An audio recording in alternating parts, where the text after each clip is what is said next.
Order the regular meeting of the Vacaville Parks and Recreation Commission. Today is May 6th and it's 6 p.m.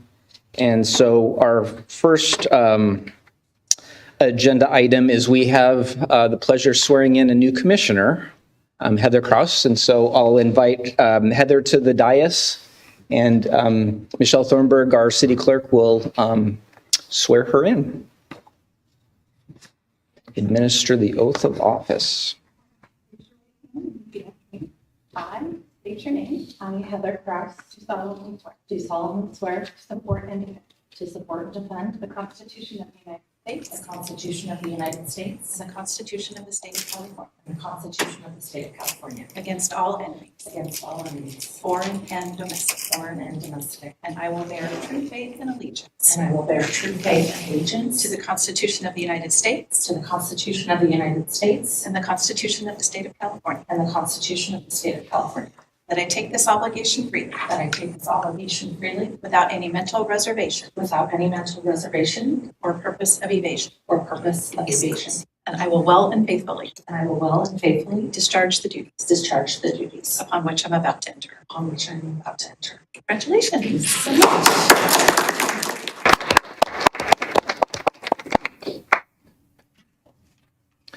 We'll take a moment so Commissioner Kraus can get settled in. And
Kraus. It's glad to have you. Thank you. It's a pleasure.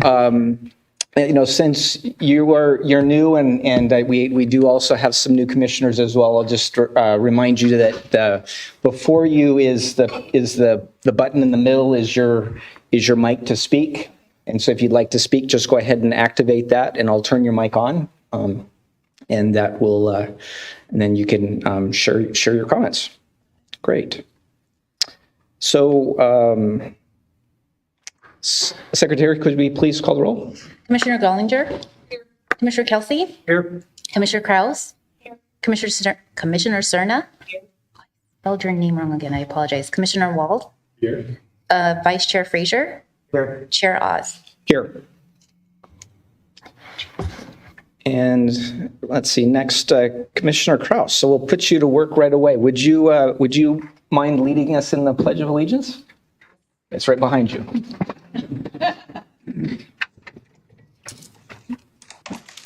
I pledge allegiance to the flag of the United States of America and to the republic for which it stands, one nation, under God, indivisible, with liberty and justice for all.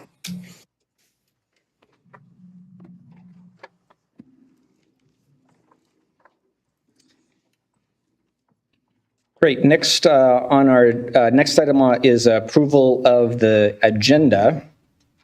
One thing I would like I'd like to do with the agenda is we typically have our reports of all the commissioners.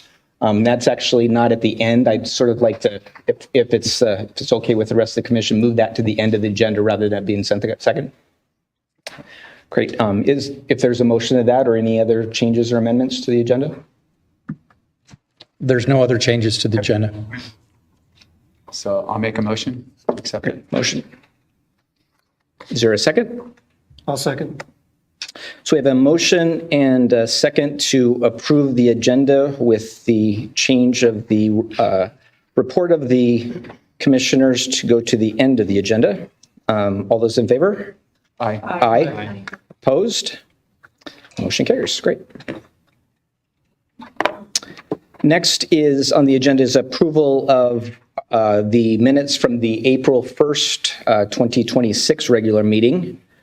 Are there any additions, corrections to those minutes from the commissioners, staff? Great. So and just as a reminder to the commissioners, you'll need to abstain from voting on this item if you didn't attend the meeting or you didn't watch the meeting in its entirety. So do I have a motion to approve the minutes of the last meeting? I move to approve. Great. I'll second. Great. So I have a motion to approve and a second. All those in favor say aye. Aye. Any opposed? Any abstentions? I abstain. Okay. Wasn't there. Great. So we have, I abstain. so that's approved. Great. Next are on our agenda is communications. Any recent communications to announce? There is one item in the packet regarding some emails from the Vacaville People's Forum, but that is in the packet for written correspondence. Other than that, I don't know of any other communication. I'm sorry, can we just go back on the minutes? Commissioner Gollinger? I was here. Yes, you were here. Vote to a yes, please. We're going to reject your abstaining vote. Great. Please continue, Commissioner, or Chairman. I think there was the correspondence in the packet, and then there was a recent correspondence, I think, about the Pride in the Park. Yes. But it's not part of the packet. It's not part of the packet because it came when the packet was already out. Okay. My apologies. So it did come another invitation from the People's Forum. Okay. Great. That I will include that in the next packet. Okay. Great. Let's see. Next are presentations. Director Mulder, would you like to introduce item A, 8A? Yes, thank you, Chair. Good evening, Commissioners. So this item is a presentation for special events and cultural arts programming, and our Recreation Coordinator, Kristen Milliken, will be presenting.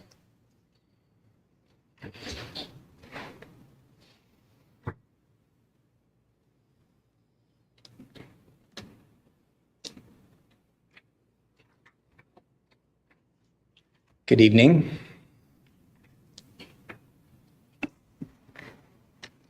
Good evening, Commissioners. Good to see all your faces, familiar and some new ones. We're going to get fired up here. And we're going to start with cultural arts. So I'm a Recreation Coordinator too. I oversee 2 program areas, so cultural arts and special events. So we're going to start with cultural arts, our contract classes.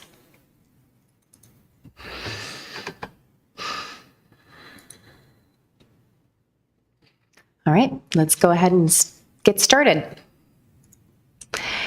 So some of the contract classes that we offer, they're listed up here. So these are some of our music classes, including Intro to Music and Piano. So the contractor that leads this, his name is Adrian Huff, and he is fairly new to the cultural arts programming. He's in his 2nd year, but already in his 2nd year, we've seen tremendous growth. Wait lists. And so he's been very open to adding additional classes to be able to accommodate that wait list. So that's been great. So he has 2 different age groups. He has one for the younger kids, so that's 4 to 6, and then 7 to 10. And then we also have singing classes, either private, which is off-site, not at any of our community centers, or at our community centers, which are group lessons for different age groups. We have our virtual music lessons. This is with our one of our longtime contractors, Lona Romagosa. So she used to be in person. She taught with us for several years, about 17 years, and then she moved to Oregon, but she kept in contact. So she's doing virtual now, and those are some of the different piano, guitar, ukulele, violin, or cello lessons. We also have School of Rock camps, so Rock and Rookies camp, and so that is usually offered in June or July, and that's for ages 5 to 7 years old. And then we also have Live Music Center, which offers jazz combo. Next slide. In addition to our music classes, we also have our visual arts classes. We have our acrylic paint classes with instructor Tori Carr. So she does artistic and some just overall introductory paint classes. She also does one where you can paint your pet. You can bring a picture of your pet and paint your pet. And then we have Let There Be Art. So this is arts and crafts with different mixed media, workshops and summer camps. Her summer camps are very popular. Actually, my son is enrolled for one of them. It's an origami camp. And she also does sculpt and mold, which is very popular. She offers that twice during the summer. And then Art for Wellbeing, abstract art, vision board classes. We're actually trying to work with Jenna for some of our special events staff trainings, have her come and do some abstract art and vision board with us. And then finally, we have our Joyful Art Center camps, and these are theme-based camps and workshops, and they are so good at being on point as far as like what the trends are. All right, next slide. And then we also have our dance classes. So Western Line, that's for 16 plus, that's held over at our Ulatis Community Center. And yes, it is a good cardio workout if anybody's looking. Right. And then we have ballet, so beginner to intermediate, and then we also have some advanced classes. And then new for the fall, winter, she did add for her level 6 ballet students that are still looking to do some individual work, she did add some private lessons. Next slide. So some of our new classes, the Let There Be Art, so she's doing some workshops where it's a 2-day workshop, Monday and Tuesday, and the themes vary. And then the Art for Wellbeing, as I shared, the vision board and the abstract art. So some of our accomplishments this year for culture arts, we have a new contractor. It's Jenna Weber. She's the one that's doing the vision board and abstract art. And then just also providing opportunities to be involved in community events. For example, Linda Holloman, she came to our Bunnies and Bonnets event that we had just in April. And so she was able to continue to enroll people in participants in the summer camps. So it was a good opportunity for her to engage with families and get more enrollment. some of our challenges ahead. So always looking for new contractors to offer a variety of different art classes, and also some of our local competitors. So we offer ballet at the McBride Senior Center, and we have a local ballet studio that's pretty close by. Next slide. Any questions or comments about cultural arts? Okay, Any questions? going once, twice. Sold. Okay, we're going to move on to our special events. Yeah. Oh, just kidding. One question. Thank you. Yes. Commissioner Gollinger. Hi. Great. Hi. I love this. This is exciting. I want to take all the art classes. I'm a little bit out of your demographic, though. Are there drama classes as part of your? So any like theater classes? Yeah. So it's we have had theater classes in the past as like a summer camp option, and we have worked with one of the local theater groups, Starbound. It hasn't happened yet, not to say that it won't, but I know we've had interest in the past, and we've had conversations in the past with having like improv or doing like a summer session. So hopefully there can be some collaboration in the future. Okay, awesome. Yeah. Kristen, I have a question. We typically see on the challenges, facility space is typically a challenge. I didn't see it on your list, so I just wanted to ask that question. Are you really, I mean, I know you're limited by contractors and you'd like to do more programs, but is facility space a limitation as well? It can be. It can be. It really can be. Trying to find. I just had something happen recently where I had to do. It was like musical chairs, but with the rooms, trying to make sure that if some of the rooms have dividers, and so like I can't have a singing class and an art class necessarily next to each other. So trying to find the right fit. We do run into some challenges. Typically, I'm able to work with the coordinator, and if maybe they can move things around, or maybe it's a smaller class size and they can be relocated if I have a larger class. So we try and make it work, but it would be great to have more space. Yes, absolutely. That's a common response, is that I just always get I'm impressed with how the challenges that we have with our space, but you're able to make it work and use it efficiently. So that's great. Yeah. Yeah. Thank you for your questions. One more question, Commissioner Kelsey. Quick question. What about the human capital, instructors to students, participants? Do you have a shortage of maybe instructors, or do you have a list of who you may need or what you may need? Like if we're looking for a certain class, but we don't have the instructor. Right. Oh, okay, I have one. So this is good. I like throwing it out there. That way, maybe some of you might have a contact.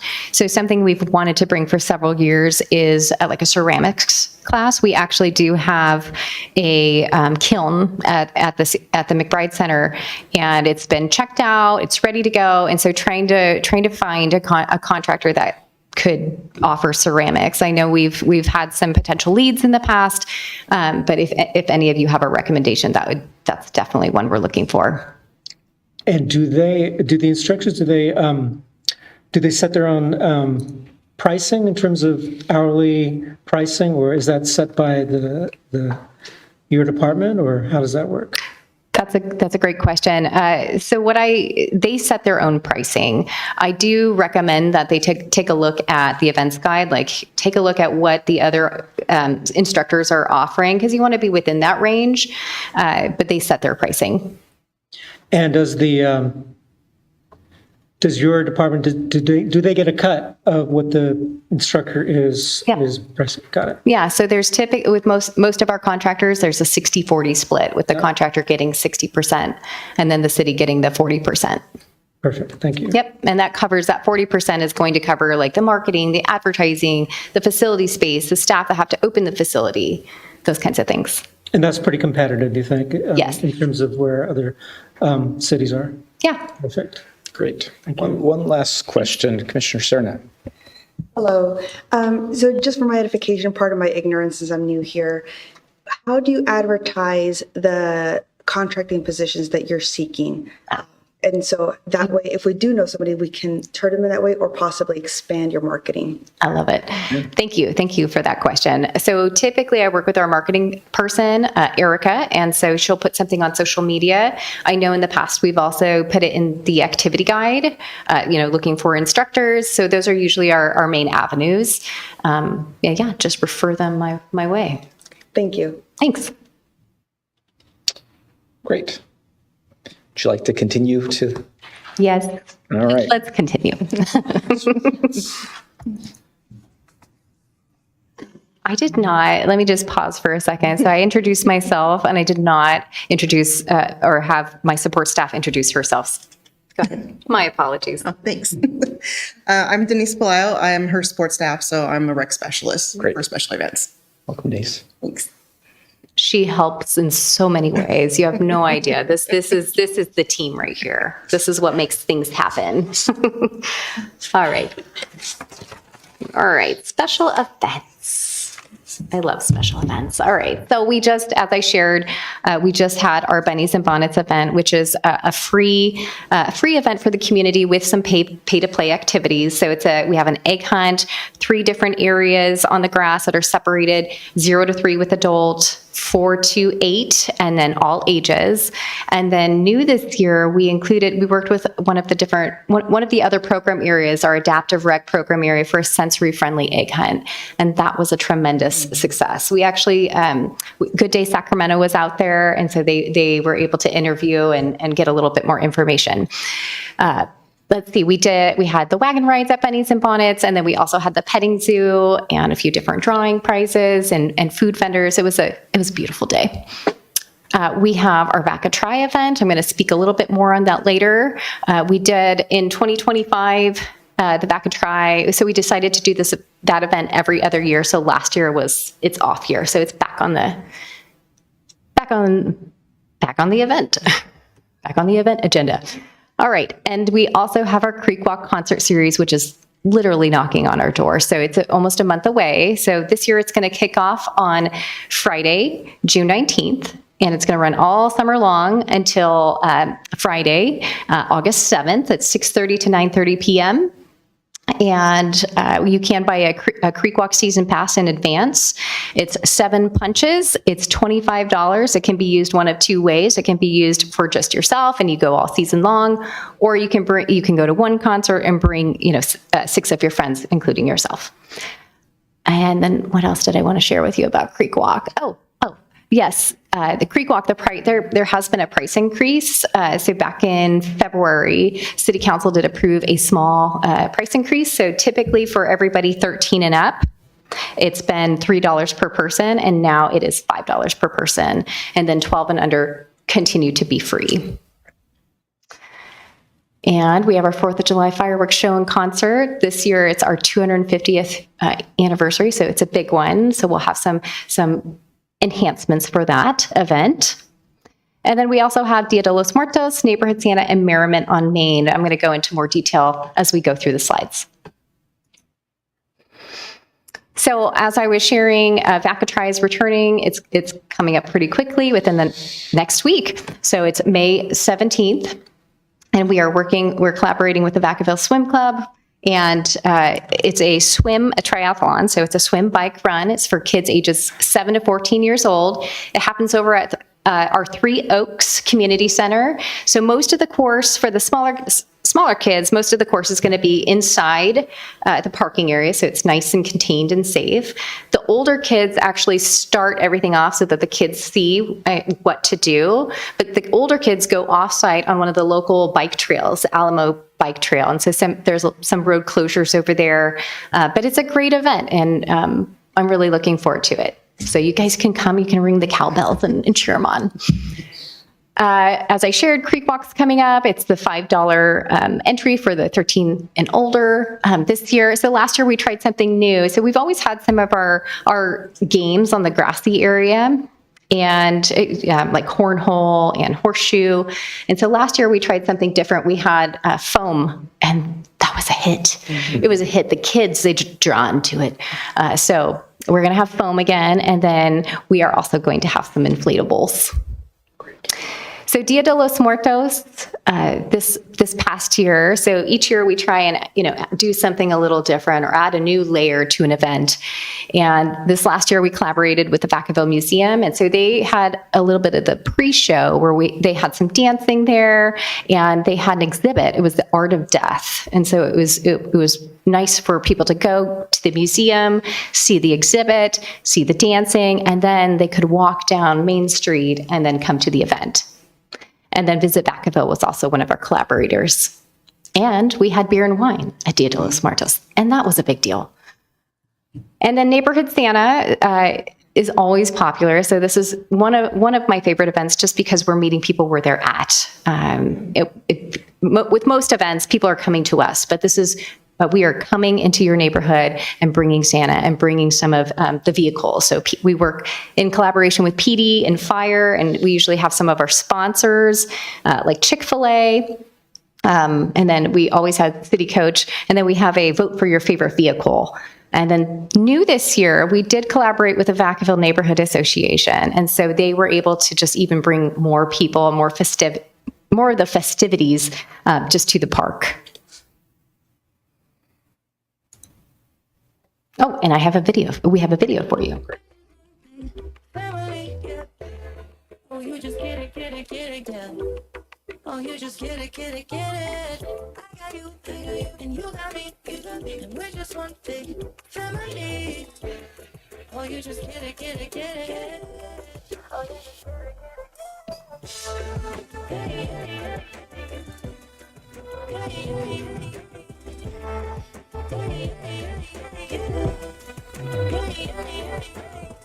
Come on and hold my hand, let's go. Ride it up when you're out of sight, yeah. I got you, and you got me, we're just one thing, family, yeah. Oh, you just get it, get it, get it, get it. Oh, you just get it, get it, get it. And you got me, we're just one thing, family. Oh, you just get it, get it, get it, get it.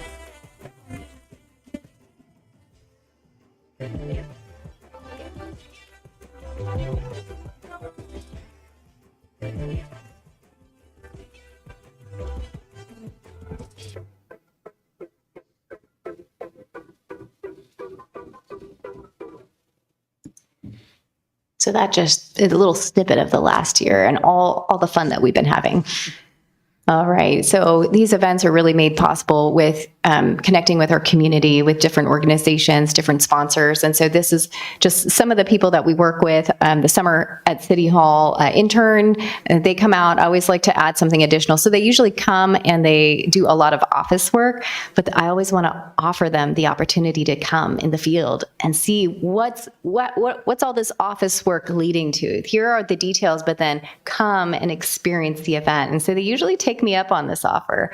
And the internship program has been great for me. I've actually been able to hire, at least two of my interns. So it's been very positive.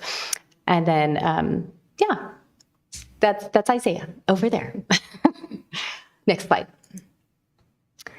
And then I already talked a little bit about our Vacatry event. It's new-ish since we're doing it every other year. And so this is the last time we did it in 2024, some of our pictures. Next slide. These events happen because we're working in community and collaboration with other people and other organizations and local businesses. And here's a list of some of those businesses that we work with in order to bring events to the community. These are just a handful of some of our sponsors, but these are the sponsors that have been consistent throughout the years and having a presence in our events. Yep, thank you. And then some of our challenges, they continue to be very similar to what they have been in years past. So inflation, the cost, as you all know, the cost of everything is going up. And then that just from restrooms and fencing, it continues to go up. And then also securing sponsorships, working with the local businesses, and then securing staff and volunteers. Some of our accomplishments, so partnerships with internal staff and local businesses, like I shared earlier, adding those new layers to the events, with Neighborhood Santa, working with the Vacaville Neighborhood Association, trying to work, or working with the Vacaville Museum for Dia de los Muertos. So always trying to pull in different entities and find out how do we cross over? How do we work together and make this event even better? And then bringing new events to the community. So the picture on the right, that's a picture from our multicultural festival that we had. That was a new event that we added in 2025. And so that was one of the chalk projects that we had out there. A little bit of art, a little bit of culture.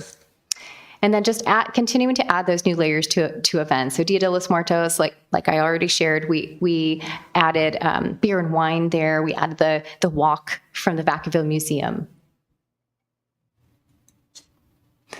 Any questions or comments about special events? Start, Vice Chair Fraser. So Kristen, thanks for all of that. I do want to just share with everyone that it's a really busy department, and she does a great job of planning it. And if you guys have attended some of the events, they run really smoothly, they're safe, they're organized. And so anyway, I just want to say thanks. Thank you. I appreciate that.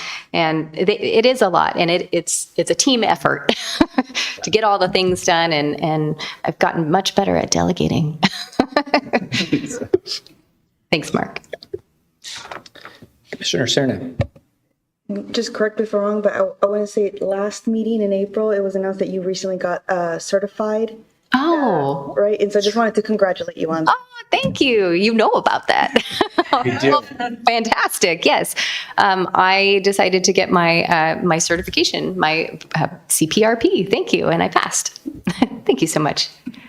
Congratulations. Thanks. I'll scratch that from my list. Very, very proud of you. Certified Parks and Recreation professional. That's correct. All right. Fantastic. Could we drill down just a little bit on your volunteers? I know you listed that as a challenge. It's just amazing. These events are enormous. And so I just wanted to drill down a little bit more on how you go about trying to retain all the volunteers or the workers of all the events. And I'll add too that you have 7 volunteers right here ready to go. So please call on us as well. Okay? Oh, yay. Good. I like that. Good question. Yeah. So I think it all comes down to relationships, having those relationships with the different organizations, and finding where we can meet, where the common ground is. For example, working with Vacaville Swim Club with the triathlon, they are providing the 20 volunteers to help time the kids during the race. And so that's a tremendous help. We already have our staff there, but our staff are on the course, making sure that the course is safe. So to have more eyes, especially at an event, just to be able to be that observer, to keep everything safe, that's key. So always need volunteers. So those relationships. The other one that we usually have a great relationship with would be the Vacaville PAL. So for Neighborhood Santa. So we have staff that drive, but most of the elves that go out of the vehicle and distribute the candy canes and the holiday cheer, those are Vacaville PAL kids. It's the kids that are doing the work. And so how we reward our volunteers, we try and work with local businesses and get donations. For example, Dutch Bros, we'll get $55 gift cards. And if we can give that to them as like a thank you, like, thanks so much for being a volunteer, come back. So just keeping that incentive. Yep. Great. Any other questions? Commissioner Kelsey. My button doesn't work. What's going on? It's a conspiracy. Congratulations on your certification again. Thank you. Who comes up with these ideas? You? Denise? I know it's Denise. Must be. Definitely Denise. I mean, just amazing stuff. So my question is regarding sponsorships and getting more corporate sponsors involved in some of these events to help fund and expand and all that stuff. What are you doing to reach out to new sponsors? Do you have a dedicated person in your staff that reaches out to them? Do you need help? What's up?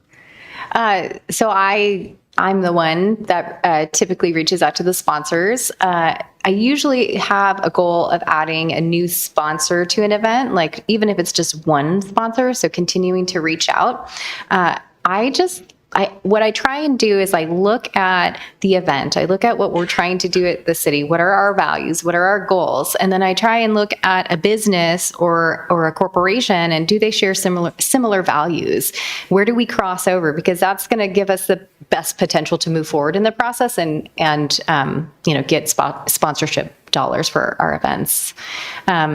Do I want help? Maybe. Or do you have, I would even take, if you have recommendations of businesses or corporate sponsors, to go. I don't want to call anybody out by name. Oh, sure. We'll talk after. Any businesses out there whose owners I personally know that I think could really benefit from having their name or their corporate dollars put into a community event that's going to help our city. Help the events and stuff. But yeah, I do know a few that would really benefit from that. So maybe I could share some of that with you at a later date through email or phone, or whatever conversation we may have. That would be great. I think they would really want to do it. It's a tax write-off for them, which is an added benefit. And from a marketing standpoint, it allows them to say, hey, community, we're part of this community. We founded our businesses here. We want to give back, and we want to share the love, so to speak. That's right. Right. So yeah, we'll have that conversation. That sounds great. Thank you. Commissioner Kraus. Good evening. I was just curious if there has been again, I'm new, so forgive me if this has already been discussed. Curious what the relationship is with the high schools in terms of generating volunteerism opportunities there. Personally, I have a child who is a freshman in college, and I know that he was really, while he was going through the process, looking for, not only does he like to volunteer, but I know that is a huge sticking point for that application process, things like that. And I know that I'm wondering, are they made aware of the opportunities within the city where they can lean in and assist? And that would be at no cost to the city. That's a great question. Thank you. So we have worked with the school district in the past. So we've had some Buckingham students volunteer for us. And I think, were they at Bunnies and Bonnets? They were at Bunnies and Bonnets this year. So we had some Buckingham students that were getting some of their volunteer hours. In the past, we've also, for Neighborhood Santa, we've worked with the Will C. Wood AVID program. And so they've also been volunteers. Trying to think if there's been any other. Can you think of anybody else? But I think those are the two that we have been able to have a contact with. I think that would be a great opportunity. We had established something with Project Linus prior to, so we already kind of had a baseline. But I know that I see people inquiring all of the time. So I think that would be a really great opportunity if a relationship could be fostered there. I agree. If I could just add, we also have our TAG Teen Advisory Group, and that is for teens of starting, I want to say, at age 13. They have a dedicated facility with a teen center at Vacaville Middle School, but we also encourage members from of all of our middle school and up, and they serve in volunteer functions regularly at all of our events. Wonderful. Great. Thank you. And Commissioner Gollinger. I was just wondering, I think I know the answer, but why is the Vacatry only every other year? I'm a runner, so of course I'm going to ask this question. No, it's okay. Is it staffing? Well, we wanted to be able to introduce that new event, Multicultural Festival. And so in introducing the Multicultural Festival, so it's every other year switching with that. So since it's a Vacatry year, it's multicultural is not this year's, but like next year. So that's what that looks like. Okay. People like to set up traditions around events. Fair. Like Merriment on Main, I think is 100% the success that it is because of staff, but also because that's somebody's tradition. Every year we go to Merriment on Main. And it's like, I would love to see kids turn the Vacatry into a tradition and be competitive with their siblings. And every year somebody's going to get the trophy. So that's just my only input, sorry. No, thank you for that. And to be fair, I think a certain amount of momentum can be lost when you're doing it every other year. So. Great. Well, thank you, Kristen and Denise, for your presentation, and thank you for the work that you do. It's very, very important. I have a great pride in the city, and I think there's just something, and I think all of us do have pride and think that there's something special here in Vacaville. And I honestly have always thought that one of the things really at the top of the list is our community events that really literally bring the community together. And so it's just been fantastic. I would share with you a time at Creek Walk. I was with two other couples. My wife and I were in the hills, listening to the band and just having a nice evening, as you always do through Creek Walk. And I remember all of a sudden looking at the dance floor, and they're all line dancing. And it was just such a spectacle to see everybody line dancing. And then all of a sudden I look up into the hillside, and here's a little girl and a mom and a dad, and there's just waves of people line dancing in the hills down on the dance floor and stuff. And you just go, wow, that's just what a great opportunity. We're literally, it's a Friday night. We're dancing in our parks and having a great time. And so, and that just really touched me, that one moment at Creek Walk. But thank you for all of your great work and these great events. So Thank you. Yeah. Have a great night. great. Thank you. Wonderful. So let's see. So next on the agenda is business from the floor. So this is the time to address the commission on matters that are not on the agenda for tonight, but are within our subject matter jurisdiction. There's a maximum of 3 minutes per speaker. Would anyone like to speak tonight? Evening, Joan. See a light. Oh, I'm good. Just before Joan speaks, Commissioner, she has given everyone a handout as well, I think, on what she's going to speak. So I just want to make sure you had that in front of you as well. Great. Sorry, Joan. Sorry to interrupt. I'm reading. It's great. It's fine. Thank you. Hello, Parks and Rec Commissioner. I'm Joan Marquand Wilsley, Vacaville resident for about 20 years. And my subject is DeColores Park and Malachias Montoya Center. At the April 28th, 2026 meeting of the City Council, a motion was made and passed to bring to a future agenda of the City Council a discussion about the future of DeColores Park and the Malachias Montoya Center, and stopping these projects due to the money shortages projected for Vacaville's long-term finances. For DeColores Park and the Malachias Montoya Center, extensive planning, staff expertise and time, and community investment have already been made in these projects. I implore the commissioners and the city staff to carefully consider the importance of the projects to the city, and specifically to the planned location in the city. Money to cover a lot of the project's expenses, I believe, has been secured through city funds, grants, and federal funds. Certainly, city leaders, city staff, and Vacaville's residents are hearing the alarm and anger wrapped up in news of the city's restrictive long-term financial outlook. However, let's not allow Parks and Rec Department projects to be quickly dismissed as luxuries, things we build when we have extra funds. As we who are passionate about parks and recreational opportunities remind our city leaders often, these are enrichments, events, programs, summer camps, green spaces. They all help make Vacaville the place where we love to live.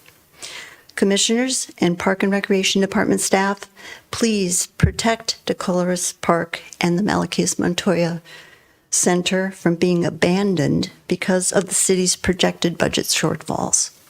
Thanks for your consideration of my plea. Thank you, Joan. Would anyone else like to speak before the commission tonight? Seeing none, we'll close business from the floor and we'll move on to our first business item. Director Mulder, would you like to introduce this next item? Yes, thank you. Good evening, Chair. This next item is a presentation on our Unity Meadows Neighborhood Park draft master plan. And we have this evening a representative from Verde Design, and we have Nemo, our park planning manager, and it's like Tricia, our park planning associate, is also coming forward.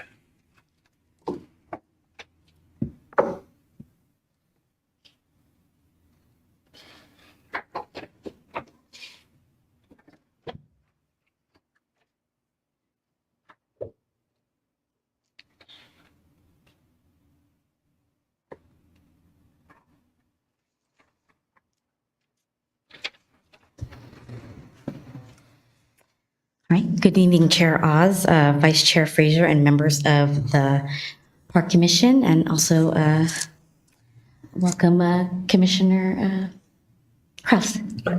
I'm Tricia Cogiat. I'm Associate Park Planner for the City of Vacaville.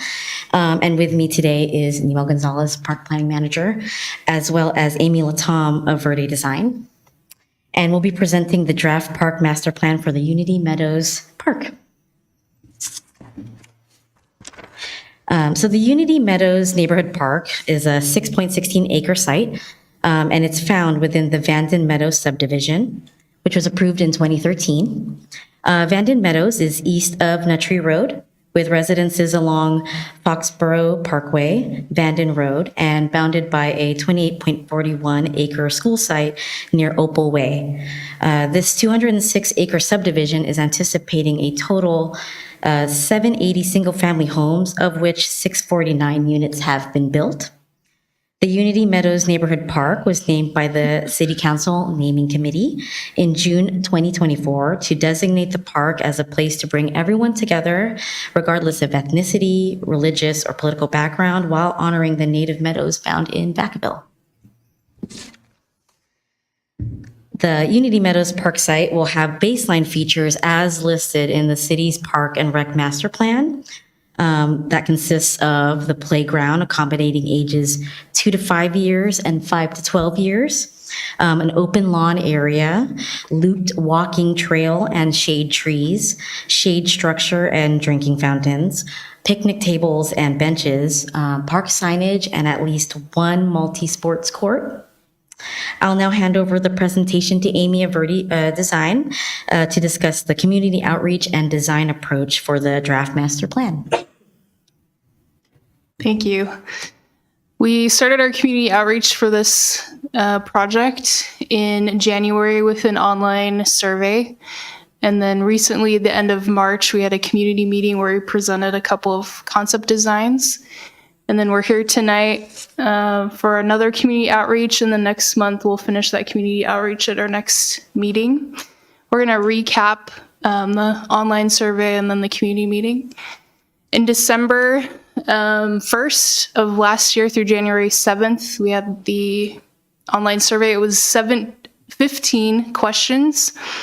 It was sent out to the local neighborhood, also available on social media. There were 162 responses, and out of those responses, 82% lived within a mile of the Unity Meadows Park, and then 63% of those respondents were over the age of 40. A couple of questions that we just wanted to share with you the results of. One question that was on the survey: what are the top 3 things you'd like to be able to do at Unity Meadows Park? Overwhelmingly, play sports. They also wanted to bike or walk, or just general exercise. Other top responses were picnicking, dog walking, and observing nature. Another question we asked, are there program elements from the list that we provided in that survey that they'd like at Unity Meadows? Pickleball was the high response there. Then sports court, soccer goals, softball backstop, or picnic area. And then other responses included outdoor fitness, running or walking trails, and the playground. We also asked what amenities they'd like available in the plaza or picnic area. Game table and climbing boulders were the top responses, then table tennis, cornhole, or horseshoes. And the last question we'll share tonight, what kinds of non-traditional play features would you like to see at Unity Meadows? Adult fitness, climbing boulders, outdoor roller skating, disc golf, or a labyrinth. So we took those responses that we had from the survey, and we had a couple meetings with Nemo and Trisha, and we came up with 2 concept plans. We presented those 2 concept plans that you see on the screen at the community meeting.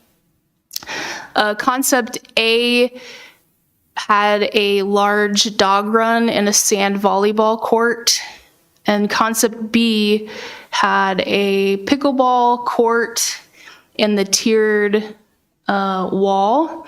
Those are really kind of the main differences between the 2.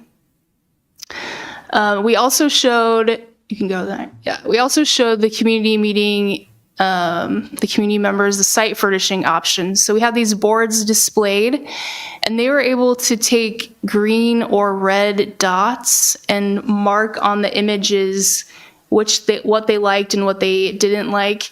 They vary in style, they vary in like concrete versus metal.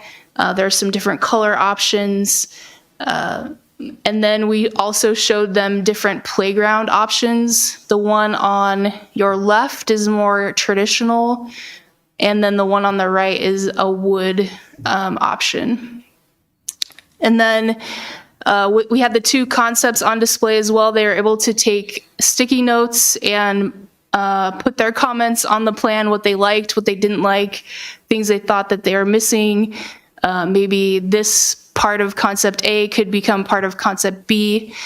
And so we took all of that information, the green dots, the red dots, the Post-it notes, the online survey, and talked with, again, Nemo and Trisha, and we came up with the preferred concept plan that you can see on your screen.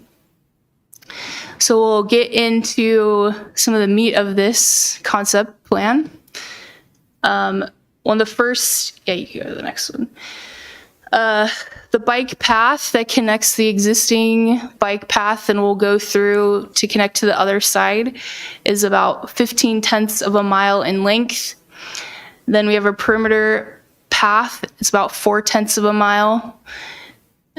Another walking smaller loop is almost 1/4 of a mile, and then the smaller walking loop is 2/10. There are a lot of different ways you can walk through the park, but those are just pretty easily measured. This is the west side of the park. Yeah, you just keep clicking. The dog run is up on the north side. There's the terrace low wall. You'll see these dashed lines, another click, that represent landscape berming. On the site right now is a very large mound of dirt that's existing. We're going to use that to our advantage to create berming and contours and interest in the park. Then we have our open turf area. For reference, that soccer field is a 50-yard by 70-yard. That's not going to be permanently striped. We're just showing that for scale purposes. And then we have our shaded picnic area. The more active part of the park, we have our outdoor fitness equipment that's on the north side of our bike trail.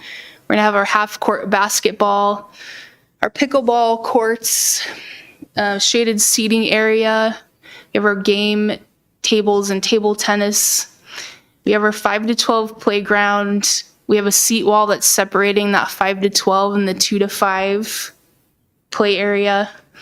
Again, we're going to show the climbing boulders there to the south. The dashed lines are their landscape berming, and the park entry at the very part of the intersection there. Are there any questions that you have or comments as we look at the master plan here? I think what I'd like to do is just Why don't we just open it up to the public first, and then we can take some questions of any members of the public wish to speak on this item? Okay, seeing none, we'll close public comments, and we'll start off with Commissioner Gollinger. Hi. Hi. Great job. Thank you. First question, and I know this isn't really like your, but it's not your wheelhouse, but it's going to inform other things. Do we know what kind of school Vacaville Unified School District is planning on putting there? So I may be able to answer for that. My understanding in 2013 is that the specific plan indicated that there could be either 1 or 2 schools, and it could be elementary or middle school or a combo of both. But that was what was indicated in 2013. Okay. And what are you proposing that's going to go between the school, which will probably be their outfield, and the park? How are you separating those two items?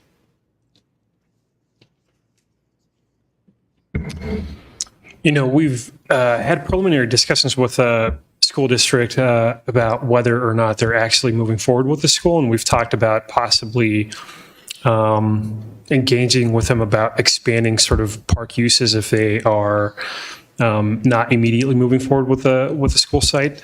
But currently, what we've got shown is sort of a landscape buffer area, because it's there's nothing on the books in terms of when the school is coming online or if they are indeed moving forward with the school. So it's difficult to sort of plan for how it's going to interface until that actually happens. Now, the other thing that I would say is that it's likely that, Amy and her group put a cost estimate together for this that you're seeing up here, and we don't have enough impact fees to pay for all of what you see. So it's highly likely that we're going to phase the park. And so part of what you see up here will be built, and then we will have to wait until we accrue more funds to be able to move forward with the rest of the master plan. So master planning, it allows for us to sort of know exactly what we want, but in all likelihood, to the extent that we're able to move forward in the next couple of years on construction, it's going to be a sort of a watered down version of what you see here. So there's going to be an ability to sort of wait and see whether or not the school district moves forward with what they're planning on the lot next door. Okay, and that was just mostly my primary question because I work in elementary schools all over Vacaville, and the ones that are next to parks, the park becomes, frankly, before and after school care, and that becomes where parents pick up their kids, and that becomes, so this is all great, but really what you need next to a school is a wide open grassy area. I know that's not what residents want, but the kids are going to be using this park. Not right. The other thing that I wanted to highlight is that obviously, it's obvious to me because I used to design schools, but when the school district decides to move forward with a project, they're not required to submit to the city, so they don't coordinate with us on what they're planning to do. They submit to the Department of State Architects, and they evaluate for certain things, including, it's not always like design oriented, it's more, structural and fire access and technical things. But the state isn't necessarily telling the school district you have to, appropriately design things next to whatever is abutting your site. So to the extent that we're able to sort of interface with them, it'll take some level of relationship with them to make sure that we are able to sort of, work with them when they do decide to move forward with something. But what we're seeing more and more these days is that they're actually, for security reasons, are deciding to put perimeter fencing up. And so oftentimes that makes it difficult because we can have the best intentions of interfacing our park with their school. But if they put a fence there and make it impossible, then that, and we can't necessarily control that. Oftentimes the school district, they have to look out for the kids. And so their objective is security and not necessarily, how it's going to interface with the park. I think it's great that you're getting in there first before there is even a plan from the school district, because then it gets to be what you want it to be and how you want it to look. I only had one other question. I'm not going to nitpick like, why did you put that there? I'm just not going to do that. But why did you choose a half-court basketball court over volleyball? Because I think volleyball actually scored higher on the survey, or am I mistaken? Based on what was at the community meeting, the half-court basketball court got more votes towards that. But did it in the mailer, or am I mistaken? In the mailer, it was a sports court in general. So I'm just asking because we just took a basketball court out in the city because we turned it into a pickleball court. I don't know how much basketball maybe. I'm not sure that was the most popular choice. That's all I'm saying. I'm not nitpicking anything. Thank you. Good job. That's all. Thank you, Commissioner Gollinger. Commissioner Serna. So thank you for the presentation. Love anything that promotes healthy habits, and in particular, my questions for the adult fitness equipment, which I love that it's free access, right, to sustain and improve health. But inevitably, usually children end up in those areas, sometimes even brought over by their parents. So it's not that they're not supervised. How do you anticipate controlling the space to prioritize the patrons without creating conflict? That's a good question. So we have a lot of this adult fitness equipment in a lot of our parks. Wallace will come up and give his report shortly, but he's done a good job in the last couple of years taking some Measure M money and updating some equipment that's literally been in some of our parks for 40 years. A lot of the equipment that we select, and I collaborated with him on sort of choosing the correct equipment, but we don't choose dynamic sort of things that you move, but rather static things. So more things that are conducive to like calisthenics, or what we find is that those pieces of equipment last longer, so they tolerate a little bit more abuse. The other thing that we do typically is we do sort of individual stations along a course. So as you are maybe taking a run around a park, you stop, you do some push-ups or something. So it's not congregated in one area. So to the extent that maybe one kid happens to be using it, it's not necessarily like stopping you. You could go to the next one. And so another great sort of piece of advice that Hugh had is that this walk here on the plan, right, or the east part of the site, it actually extends, and the city owns all of that frontage. So we have the ability to, at some point in the future, even pull some of that piece of equipment out along that frontage all the way to the other arterial road. So if you were on a longer run, or someone who's a little bit more active and able to sort of do that, like Commissioner Gollinger, who's a big runner, then you could do that, right? So we're trying to sort of make sure that we're providing a diverse amount of amenities in a way that is thoughtful, so that you can use it even if a kid happens to be occupying one, which we're not against. Got to start sometime. Thank you. And actually, the dynamics of certain equipment was a concern, but you already answered that. So thank you very much. Vice Chair Fraser. I think the park looks pretty good. So there's a lot of kind of neat things about it. One thing real quick before I ask the question is, I think it's the Travis Unified School District that you'll be working with there. Yeah. But it was similar to Commissioner Gollinger, because I did see that volleyball was rated higher on that survey, or actually sports court, but volleyball was in parentheses. Do they make like these half-court basketball courts with like standards that you could put in a net for volleyball and just have that capacity and have people be able to use it like that? Yeah, there's a lot of different striping that you could have on a multi-sports court, if that's the direction we want to go, instead of just a half-court basketball court. Yeah. It could have futsal or volleyball or all sorts of things. It seems like you could have a court that would be kind of multi-dimensional like that, and be able to kind of have the amenities for volleyball, but also for basketball. I mean, it'd be a little bit of scheduling, going on there, but at least it would be available and stuff. So anyway, thanks. Thank you, Vice Chair. Commissioner Kraus. I think it looks wonderful. Just curious about what the plans for lighting are. I know that a lot of residents are not able to utilize certain park areas or certain amenities due to the fact that they are not well lit at night. And just curious if these plans involve, for example, me, I don't want to go outside when it's super hot out, but I don't want to go, kick the soccer ball around in the dark. So just wondering if if the lighting plan in place would allow for residents to utilize after the sun is set. Yeah, that's a great question that we get asked quite a bit. We have different park categories that we're going to get into in our next presentation. Neighborhood parks, which Unity Meadows is a neighborhood park. They've got unique sort of park hours that are sun up to sundown, so they're not intended to be used at night, which is why we don't light them for nighttime use.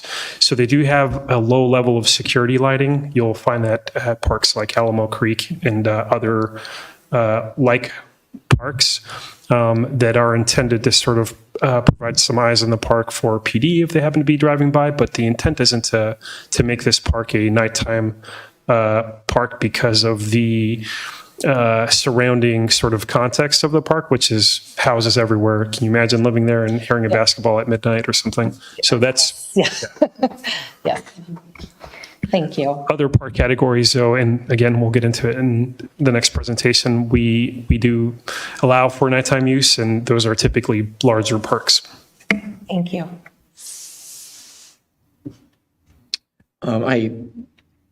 Thank you for your presentation. I've got quite a few questions. With respect to the meadows that'll be behind the park, we can call it a vacant lot, but we'll call it meadows. But right now, because of that vacant lot, the weeds are encroaching into the sidewalk really bad. And I know it's, and I think that's, and I think you probably have seen that along the sidewalk there.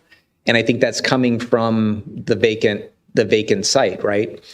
And so my question is, having the site abut that vacant land with all those weeds, is that gonna damage the grass area? Would you get a infestation of weeds in that area because of that?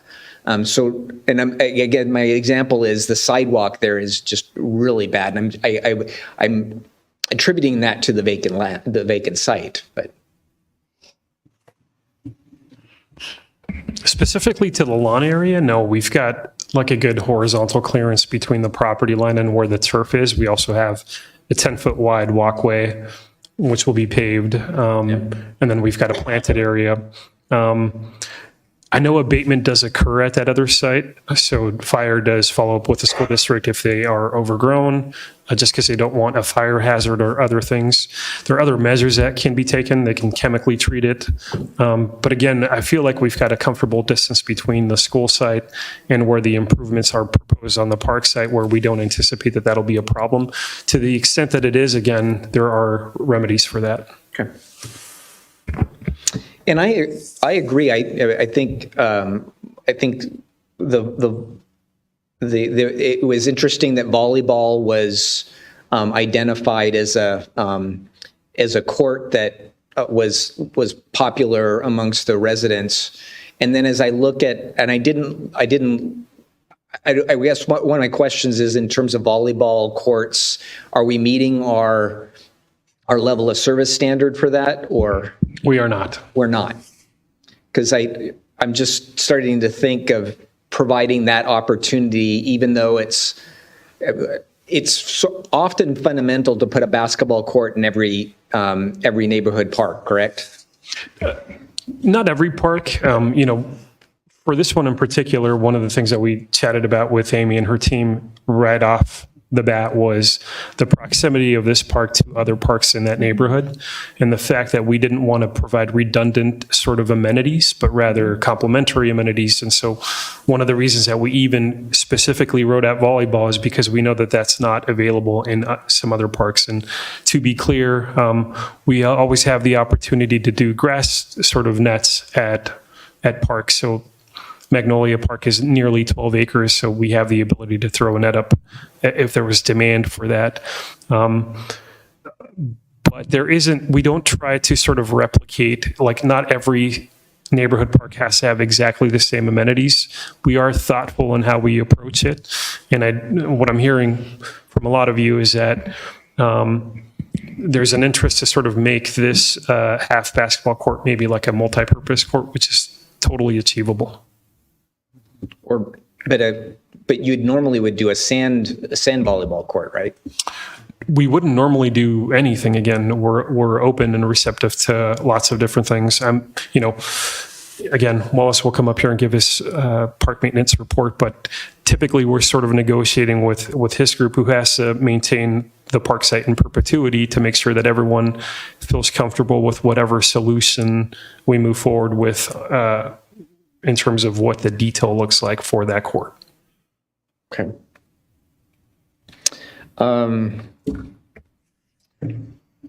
The burn that you have there, could you? I appreciate that you did incorporate it into the plan, but could you just give us an overall where that burn is going to be spread amongst the plan? Yeah, so if you kind of start on your left-hand side, on the west side, there's going to be about a 3-foot berm there, and it's going to kind of create this U. There's more berming that'll, like the bike trail's high, and then it slopes down into the, it slopes down in that way. It also slopes down into the school property right down there. There'll be a swale that separates down there. Already along the east side is a swale. So we're going to incorporate that into the design, and then it builds up towards the playground. Great. Yeah, I think that's actually a bonus to be able to design with that extra dirt. Okay.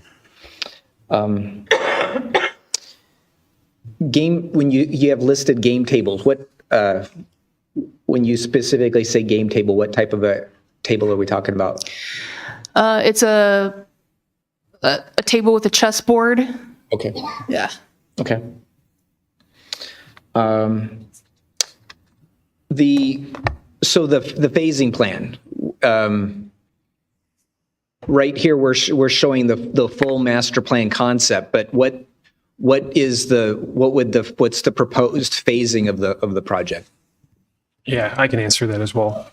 So one of the things that Amy and her team did that is very useful for this effort is when they put the cost estimate together, they tried to divide up the different components of the park so that we're able to sort of, if we have an amount of money, which we've already identified how much development impact fee money we have to spend on the park, we're able to sort of compartmentalize or like reconfigure the cost estimate to make sure that we are hitting our target. But in terms of what we have decided to move forward with, that's TBD. At this point, the only thing that we're trying to do is lock in the master plan. Say, for instance, that you had more feedback that changed the plan, that might change the cost estimate. So it changes sort of the calculus in terms of how we come up to what phase one is. So how much do we have for phase one approximately? I mean, I believe it's a little over 4 million.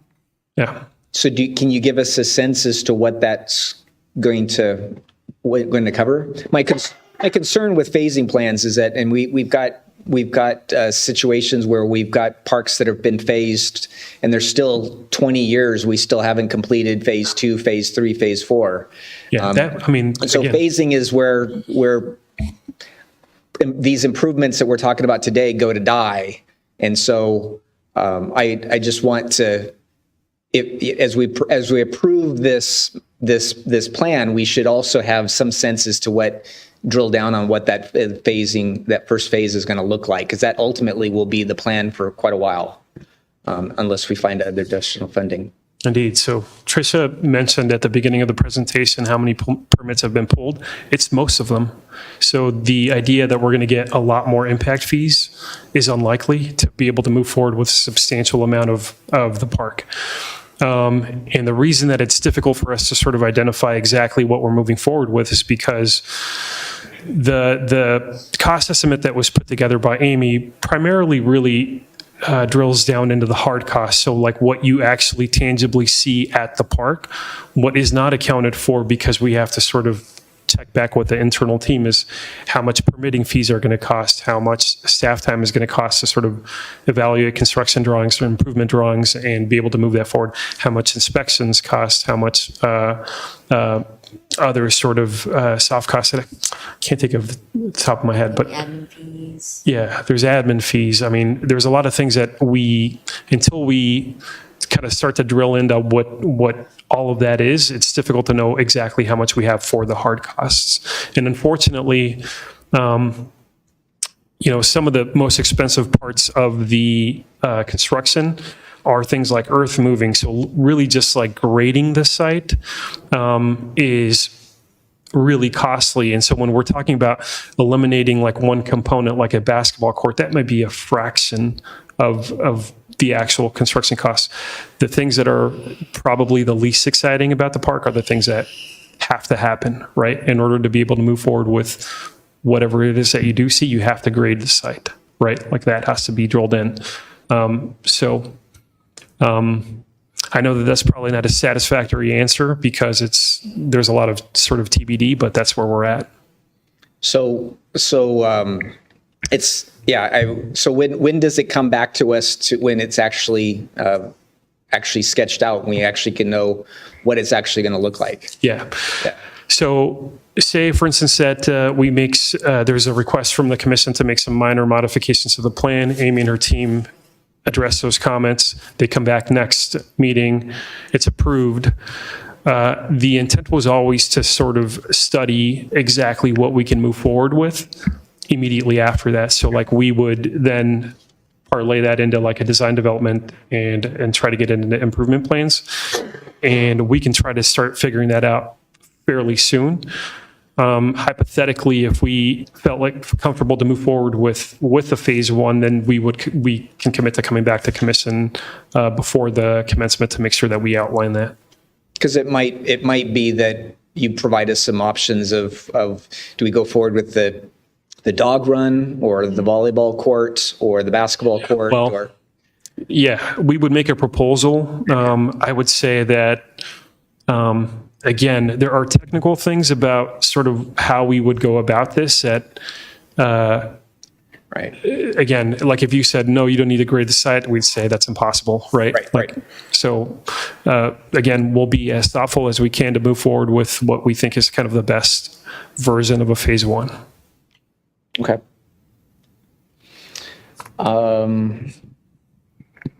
Let's see. And I liked your comments on the lighting because I think that we don't like the pickleball court. You don't want to encourage late night pickleball and stuff. So it's a natural way of, by it's not being lit, it's a natural way of putting some hours to that court. That's good. All right. Any other questions? Commissioner Cernan. The conversation sparked another thought, and it may not be in your purview, but I'm not seeing any parking areas. Is it just going to be street parking, or will there be an added lot for that? Yeah, again, in our next presentation, we're going to get into the park categories. And that's, we intentionally thought about with three new commissioners making a presentation on park planning and how we come to decisions that we make. But for neighborhood parks, we typically do not include things like restrooms and parking lots. Again, because they're smaller in size, and so we don't want to take up all the real estate in having these sort of things that are intended to serve a half a mile radius. So theoretically, they're serving people that can easily walk back home, use a restroom. They don't need to drive there. For community parks where you're driving a little bit further because they're larger in size, that they serve a totally different function. Those parks are parks that we typically, when we design them, we include things like restrooms and sports lighting, nighttime use lighting, parking lots, things like that. Thank you. Yeah. Well, thank you. Seeing no other questions, thank you very much for your presentation. Yeah. Commissioner Wola. Hi there. Thank you. Thanks for the details on like a recap of the participatory process of like pitching and then gathering people's feedback and seeing all the stickies is a great sort of demonstration of accumulating and like synthesizing community feedback. I was kind of curious just to get a sense of the amount of participation in this plan versus other plans from city staff. Like, is this like a normal amount of participation? I saw 1,000 surveys go out, 160 responses. That's 16%. That's pretty good. I was curious if that's high or low or normal. I'm trying to think. I think that's on the high side for the projects that I've worked on. I've worked on maybe 5 renovation projects. But there's varying degrees of participation. In terms of the projects that I've worked on the 5 years that I've been here, that's on the higher end.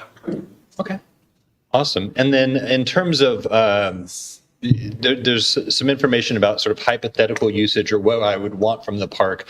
I was curious if there's any like feedback on how existing parks are used, like not just like what people want, like a volleyball court, but like if there's any indication either through surveys or like sensor equipment, like how people are using the parks.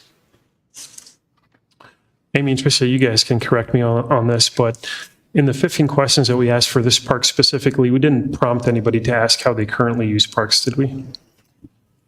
There was a question about if they attended other parks, and many of them were nearby parks like Magnolia. Alamo was very popular, Play for All.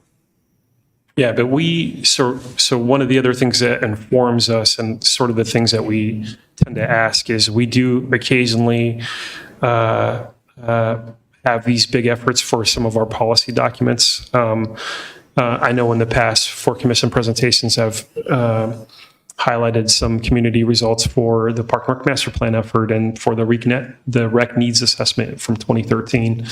And one of the things that we have noticed is that those trends don't change. Sometimes there's new things that pop up, like pickleball wasn't really a thing in 2013, but we saw that sort of pop up at the tail end there of the Park and Rec Master Plan update. So there are sort of niche things that come up, but there's been consistent feedback from at least our community that they like open space, they like trails, they like passive recreation, and again, newer sort of trends are things like pickleball and other things. And separate from that, then we have stakeholders that we meet with on a regular basis. Some of you sit on some commissions that you might hear some feedback from the Little League or the Pony League or, so we are in constant contact with a lot of the groups that use our parks. And so we are getting real-time feedback all of the time, and all of that goes into park planning. Awesome. Thank you for the context and answer. Yeah. One question, and this might even lead into the next presentation, but could you just address the dog run? How was it? It was selected for here. Was that a popular amenity that was asked for by the residents? Yeah, it was one that came back in the concept plans that they really liked that idea. The city asked us to decrease the size because it's not a dog park. It's just an area for your dogs to be in. It'll be fenced. Yeah. What does the master plan say to, do we have a level of service standard for dog parks or dog runs, or is it we just handle it case by case? We do not. And he's going to help me out with the next presentation. He's done a ton of outreach for dog parks. He's been here so long that there was no dog parks. So to the extent that we have any built, it's because of him. So if we can table this specific question to our next presentation, I'm happy to have him elaborate on that. Great. Yeah. One more question, Commissioner Kelsey. Yeah, quickly, just piggybacking on Chair Miles regarding the dog park, and you'll address it in a second, but I just wonder who's going to be in charge of the uncomfortable or unfortunate aspects of dog ownership at this dog run, meaning the poopy. And will there be poop stations or bag stations or things like that associated with that? Yeah, we always, to the extent that we always design dog parks, we're always including specific dog waste stations. And hopefully dog owners are responsible and take care of that. Not always the case, but again, I feel like this one in particular is a little bit smaller in size, so it's not like you can, pretend that you're not looking at your dog when they're doing their business. So hopefully the eyes in the park are guilting people into taking care of their own. Let's hope that there are responsible dog owners out there. And I assume that majority, 99.95% of dog owners are responsible for poopy pickup. But I live in a community where there is a dog run, there is little community parks, and all they're used for is basically allowing the residents to go and have their dogs go to the bathroom, and nobody picks anything up. There's numerous signs, there's numerous recommendations, there's numerous suggestions, please be a responsible pet owner, but they're usually ignored. So I'm just wondering, pet waste stations would be, obviously, you've probably addressed that, but in the absence of people picking up their pet waste, who from the city is going to be responsible for doing that? Anybody, or is it fielding members of the community just to say, hey, be responsible? I mean, that's an appropriate question, I think, for Wallace. He'll be up here making a presentation, but him and his team are the ones that maintain the parks. So in terms of who's taking care of that now, he can answer that. Great, perfect. Regarding the grassy areas, is there going to be a combination of turf, artificial turf, sod? What are we doing there? No. Nope. I mean, again, we're significantly, we don't have enough funds to build what's there. Synthetic turf is way more expensive than natural turf. Yeah. So in all likelihood, if I'm being honest, the cheapest option would be to seed. And then again, allow for the grass to sort of grow. Then the next step up would be to sod, which of course it takes a lot faster, which allows us to open the park up sooner. But to the extent that we're getting a phase one built, it's going to be smaller plant material. It's just a reality of fiscally where we're at. Maintenance costs associated with doing sod is pretty high, I think, right? There is a maintenance cost with turf. Yeah. And it's the same cost from a maintenance standpoint, whether you seed it or sod it. Maybe not, because you're mowing it a lot sooner if you sod it, but I mean, it's negligible. Right. I have one other question, and I think the dog question kind of blew it out of my mind, so I apologize for that. With that, thank you very much for the presentation. I really appreciate it. Great. I'm really excited about, this is a great plan, and you put a lot of work into it. You really listen to the community and the residents, and it's hitting all the right elements. But before I let you go, I just want to check in with the commission, because the purpose was to receive information and give you some direction. So is there any specific direction that we want to? I think we heard maybe lean more into volleyball than basketball. I think there was some comments there. Can we get some clarity on, so what is a lean in more? Is it replacing, or is it incorporating a volleyball net so making it a multi-purpose court? Well, I'll speak for me. I mean, volleyball, and both my kids were very active volleyball players, and if it's not sand volleyball, I don't know how useful it's gonna be. I mean, I think that's and there's a sand volleyball league that's out there and stuff. So I would probably lean towards sand volleyball, but again, I don't know what the price tag might be for that compared to grass. But and then again, the phasing plan is the one that's high on my list as well. It's just what's actually going to be what can we afford?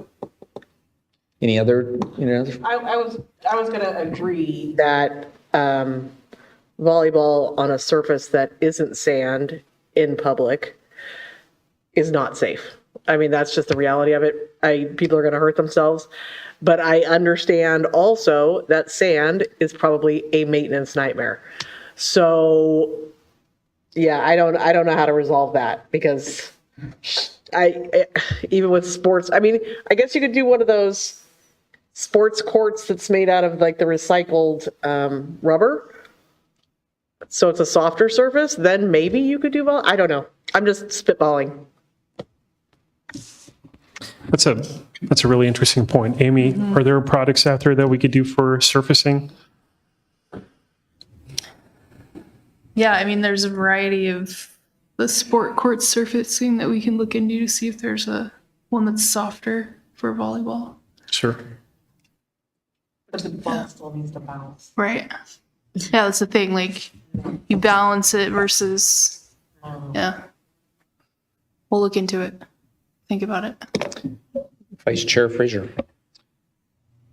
Yeah, I was just saying, consider all those options and maybe kind of price them out and kind of look at, sand, I mean, and then really to me, the flexibility of the court would be awesome if it was flexible to be able to, so, yeah.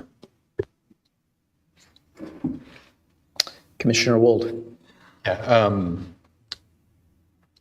I agree that volleyball on a hard surface is a bad combination. So the idea of a soft surface is interesting. It does concern me about cost and reusability.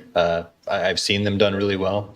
The place I've seen volleyball really work well is when they come in packs, 2, 3, 4 courts where, like getting together 2 to 8 people to play volleyball is kind of a hard thing to do at a park for a pickup game.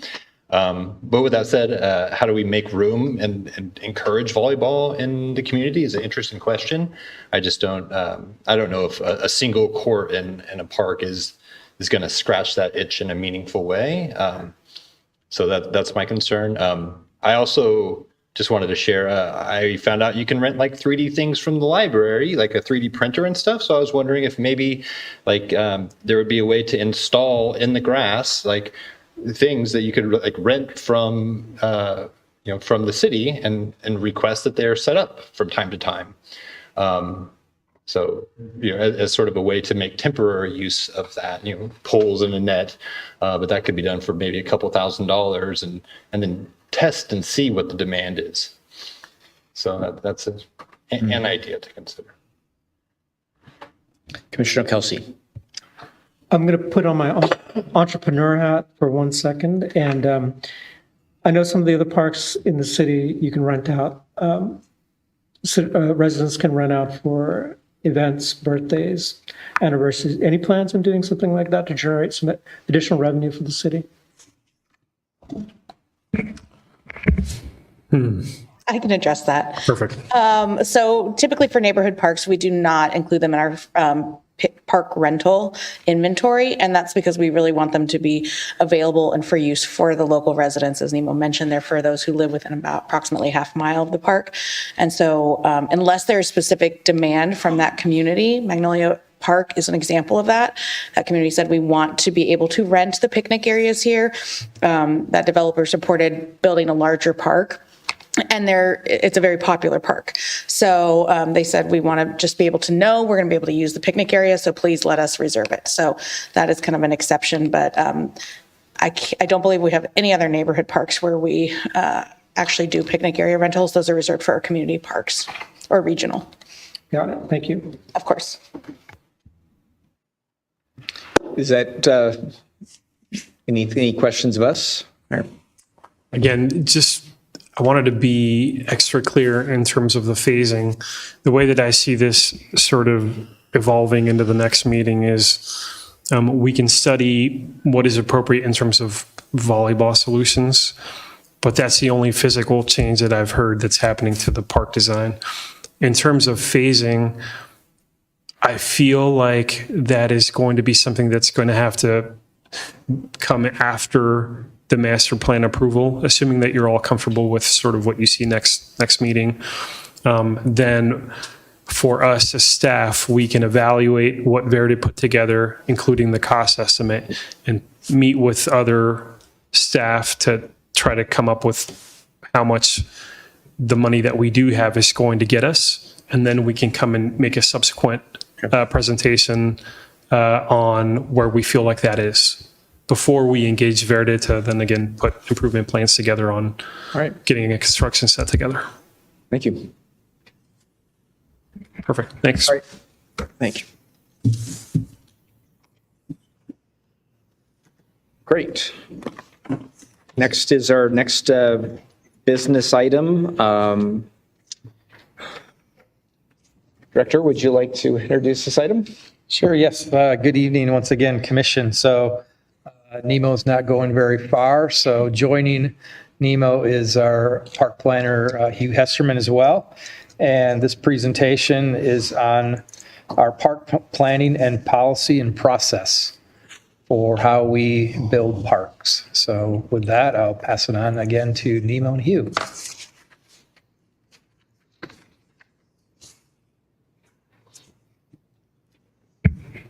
Tracy, can I get your assistance? I don't see the...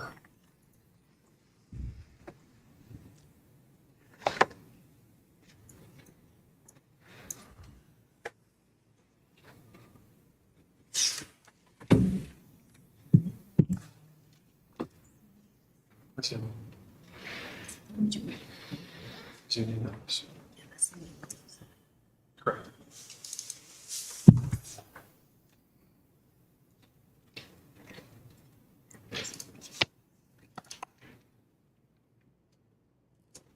Chairman Oz, can I propose maybe a short break? Yes. Why don't we take just a 5-minute recess break? Yes.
So we will reconvene our meeting, and to the Vacaville public, we did take a short recess, but we had some technical difficulties that we needed to work through, so we took a little bit longer recess than we normally would. So I just wanted to say thank you for your patience. So we'll move on to our next item, which is our business item 8. Director Mulder, would you like to introduce this next item, please? Yes, good evening, Commission, once again. So this next item is a presentation of park planning policy and process. And again, we have Nemo here, our park planning manager, and Hugh Hesterman, our senior park planner, to present. Good evening. Long time no chat. I had intended to introduce myself to the new commissioners during this presentation, but I didn't anticipate talking so much in the last one. So again, my name is Nemo Gonzalez. I've got my colleague here, Hugh Hesterman, and we're going to be giving you sort of a high-level presentation on park planning tonight. The objective of tonight's presentation really is to provide the commission the necessary information and orientation for park planning specifically. We want you all to have a baseline knowledge, engage with us, ask us questions. We want you to understand the relationship between parks planning and some of the programming presentations that you receive, especially when discussing capacity challenges for some of the programming. And finally, we encourage you all to continue learning and research some of our policy documents. We included Chapter 5 of the general plan, which is a park chapter. And I believe that the Park and Rec Master Plan is available through the Parks website. And with that, I'm going to turn it over to Hugh. Good evening. Good evening. So we are fortunate here in the city of Vacaville, I would say, without being pretentious, to have a park planning department. A lot of cities don't have that. And it is really, I would say from my perspective, really important when you're looking at planning any new development in the city that's going to have a residential impact, where you're adding new people, new residential users to the city. You want to make sure that you are providing the right amount of park type of facilities. And we'll get into that in a little bit more detail. But our division basically provides the support to our recreation division in providing those facilities. One of the commissioners asked the question earlier about do we have enough facilities? And that's key, because if you don't have the facilities, you can't run your programs. You can't swim where there's no pool, right? So that's our goal, is to make sure that we're providing the right number of acres and different types of facilities based on our residential population. We also have, besides providing for the recreational, the formal recreation programming, all the individual actions that people do in parks. So it might be picnicking, it might be kicking a soccer ball around, it might be going for a hike, running your dog, all those kinds of things that are not associated directly with a program that the city already offers. Next page. So there's two basic documents that guide our how we look at providing those facilities. The first one is the city's general plan, and that's oftentimes referred to as the 2015 general plan. That's when it was approved by council. And I was here at that time, and there was a great deal of public input. I think it was the first 3 sessions were almost entirely park oriented, which I was really pleased to see. But the question was, are we providing enough park space for our residents? Should we up it or should we decrease it? And one of the things that I wanted to emphasize throughout that process was that whatever you provide, whatever you say you want to provide, that you also provide that third leg of the stool, besides enough land, enough improvements, but also the maintenance. You gotta, if you don't, there's no point in putting a bunch of money into nice new facilities if you can't maintain them. And so those 3 things were looked at. And in 2015, the public was loud and clear that they did not want to decrease the number of park acres that we provide to the residents. And that magic number is the 4.5 acres per 1,000 residents. And that's, everything else kind of flows off of that. 4.5 is perhaps a touch on the low side compared to a lot of our neighboring agencies. A lot of them are more like 5 acres and some even higher, but it's substantial. And the city of Vacaville has been happy with that, I would say, since 1992, when that same number was used in the 1990 general plan. And so it's carried through. There's been some definitional changes, but still 4.5 acres per 1,000 residents. Then the follow-up document, which is our Park and Rec Master Plan this year, that then took those numbers that the general plan outlined, and it gave much more there's much more detail in this document. I encourage you to get really familiar with it if you haven't already done so. It talks about how those numbers are to be implemented and what they mean, what they look like, how much they cost. All of those kinds of things are outlined in here. And also a phasing plan. Now, one of the things I wanted to point out was that there's, in the Park and Rec Master Plan, you'll probably hear both of us use the acronym PRMP.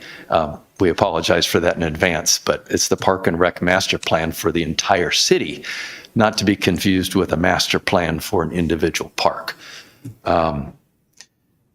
There is one other thing that becomes difficult to project. And that's when you're talking about phasing. What's the most important thing the city needs next? Is it another volleyball court? Is it another dog park? Whatever it might be. We don't direct the economy. So when the rates for mortgage rates come down and homes start to sell real fast and the developers are out there building homes real quickly, that's when we have to make sure that we are timing our improvements properly. And that really is directly related to what we can manage. It's more reactionary. And so we want to try to stay ahead of that curve. Slide. So the 5 components that are in our Park and Rec Master Plan in terms of general categories, I guess you'd say, is facilities. And this term, unfortunately, is a little bit difficult to get a handle on because we're talking about recreational facilities here. In the Park and Rec Master Plan, it refers to special purpose facilities. So that would be things like community centers, swimming pools, senior centers, and those types of things. And we'll get into that just a little bit more. The next category is open space, and we blend trails into that. The city of Vacaville is really blessed, I would say, by having a couple thousand acres of open space that's accessible to the public. There's 3 major, well, let me back up for a moment here. On the screen there, it talks about the standard of 0.02 linear miles per acre. And that's a standard that was developed based on the hills outside of Lagoon Valley Park, which we have basically completed. There are as many trails there as we think there should be. They are mapped, they are named, they are maintained to some degree, not so much by the city, but just in terms of volunteers and the actual usage. So that standard is the standard that we want to use for the other open space areas. And that's how that was developed.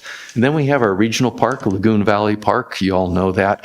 That regional definition does not mean that it's owned by the region, but that's rather the users. So 40%, we know this by actual inventory, the people that actually come in through the gate at Lagoon Valley Park, 40% of them are not City of Vacaville residents. And so that serves the general region. We get people coming from Napa and Sacramento and all over to use some of the elements in the regional park there. Then we have our community parks, and Nemo will get into that a little bit more, and our neighborhood parks, which is the basic building block of each neighborhood. Next screen. As far as the recreational facility standards goes, I think this was in your packet, so you've probably seen these numbers already. These are pretty general. We pretty much don't meet any of these in terms of what we're currently providing for the residents. The community center, again, your definition on these is kind of, each community will define things differently.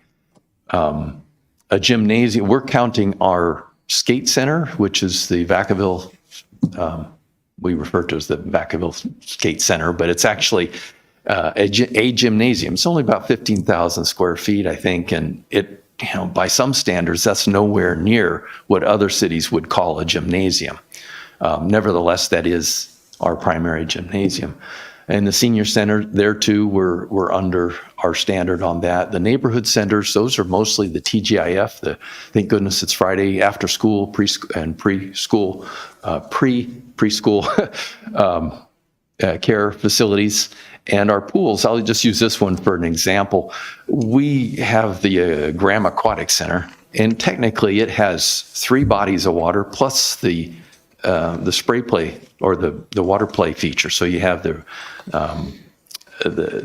rec pool, you have the competition pool, and you have the plunge off of the board. So the question is that three pools? We're categorizing it just as one pool because it only has one treatment facility. It's located in one location.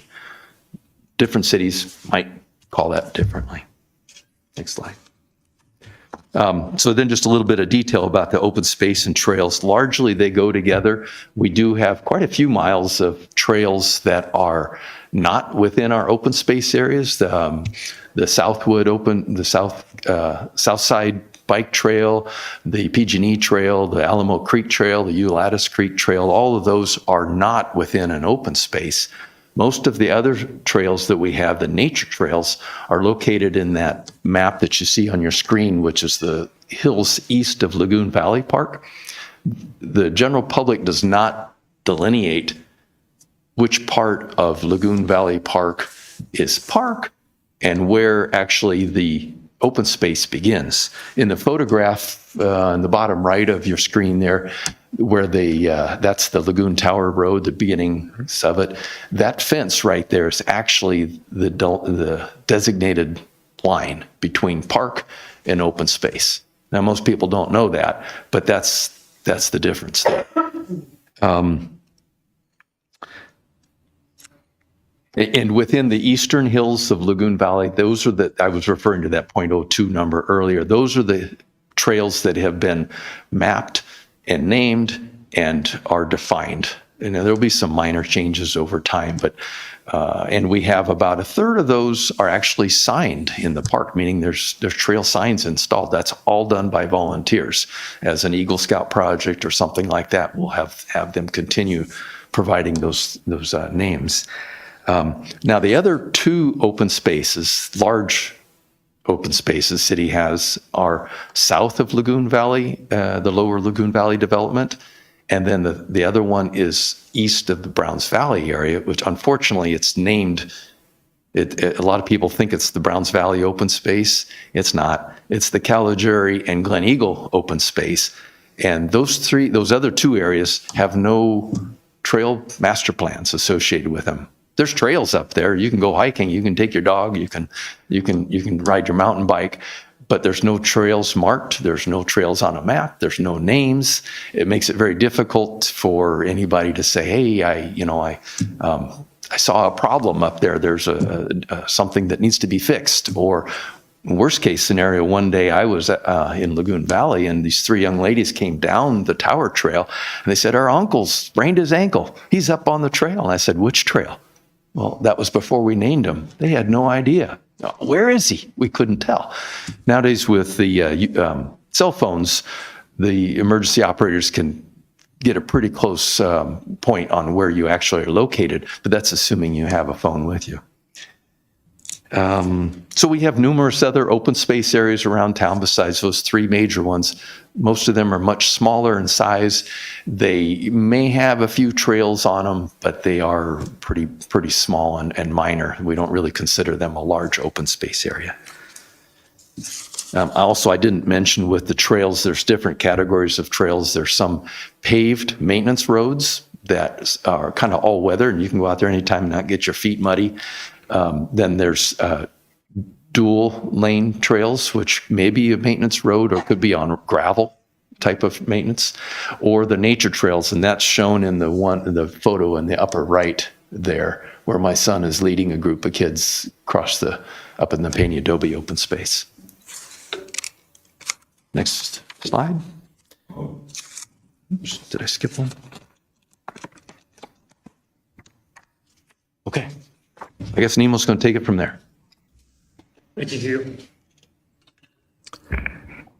So Hugh's already touched on this, but our park level of service is 4.5 acres, and that's made up of the three park categories that we have defined in our policy documents. The neighborhood park category has a level of service of 1.8 acres per 1,000 residents, and neighborhood parks are the smallest in size, intended to provide passive and active recreation opportunities for neighbors within a 10-minute walk or half a mile radius. Our community parks have a level of service of 1.7 acres per 1,000 residents. Community parks are mid-sized parks intended to provide a diverse amount of recreational opportunities, but heavy on the active recreation. So think of tournament-style play. They often house some of our community centers. So think of Three Oaks. It has the Graham Aquatic Center. and they are intended to serve neighbors within 1.5 mile radius. And then finally, we close it up with our one regional park, which is Lagoon Valley, that has a level of service of 1 acre per 1,000 residents. And one of the things that I wanted to highlight is that only 2 of the park categories have a land acquisition component when it comes to negotiating with new developments, and that's neighborhood park and community park. So Lagoon Valley is a regional park that is intended to be the only regional park in the city.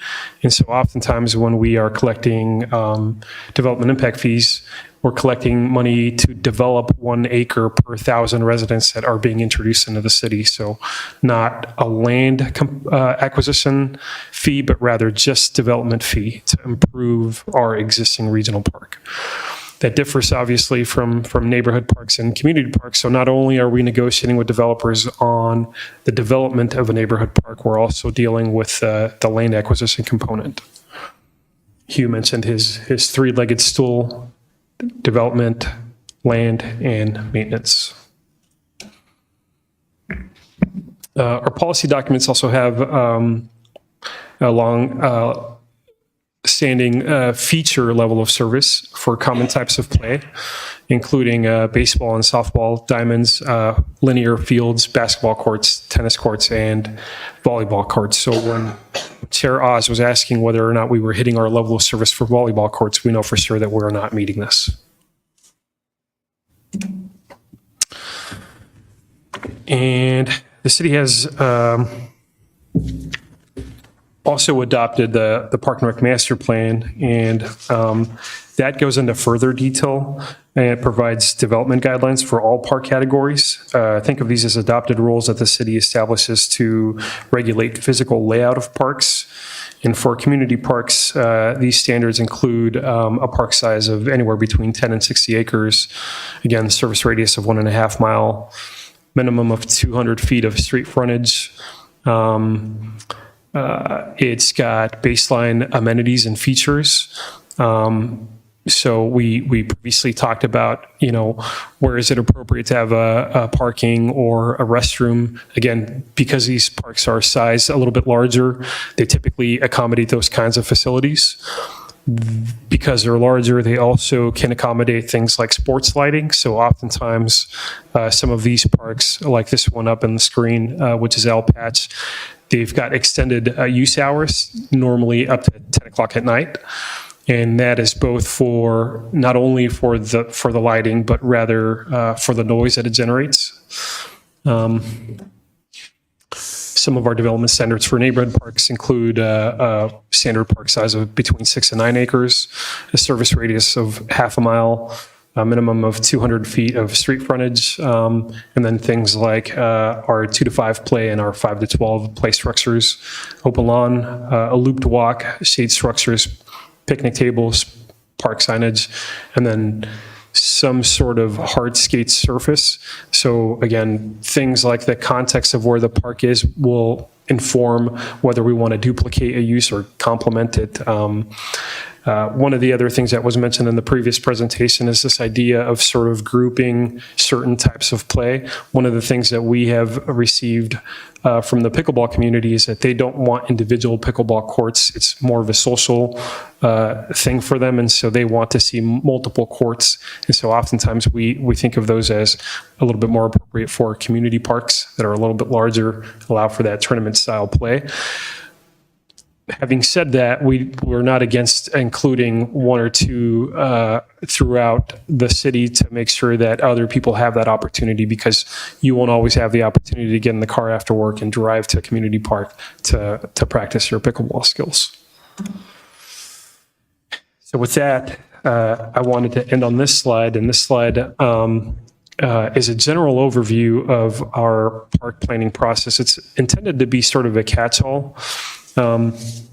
So there isn't any one sort of scenario where we're going to do exactly this.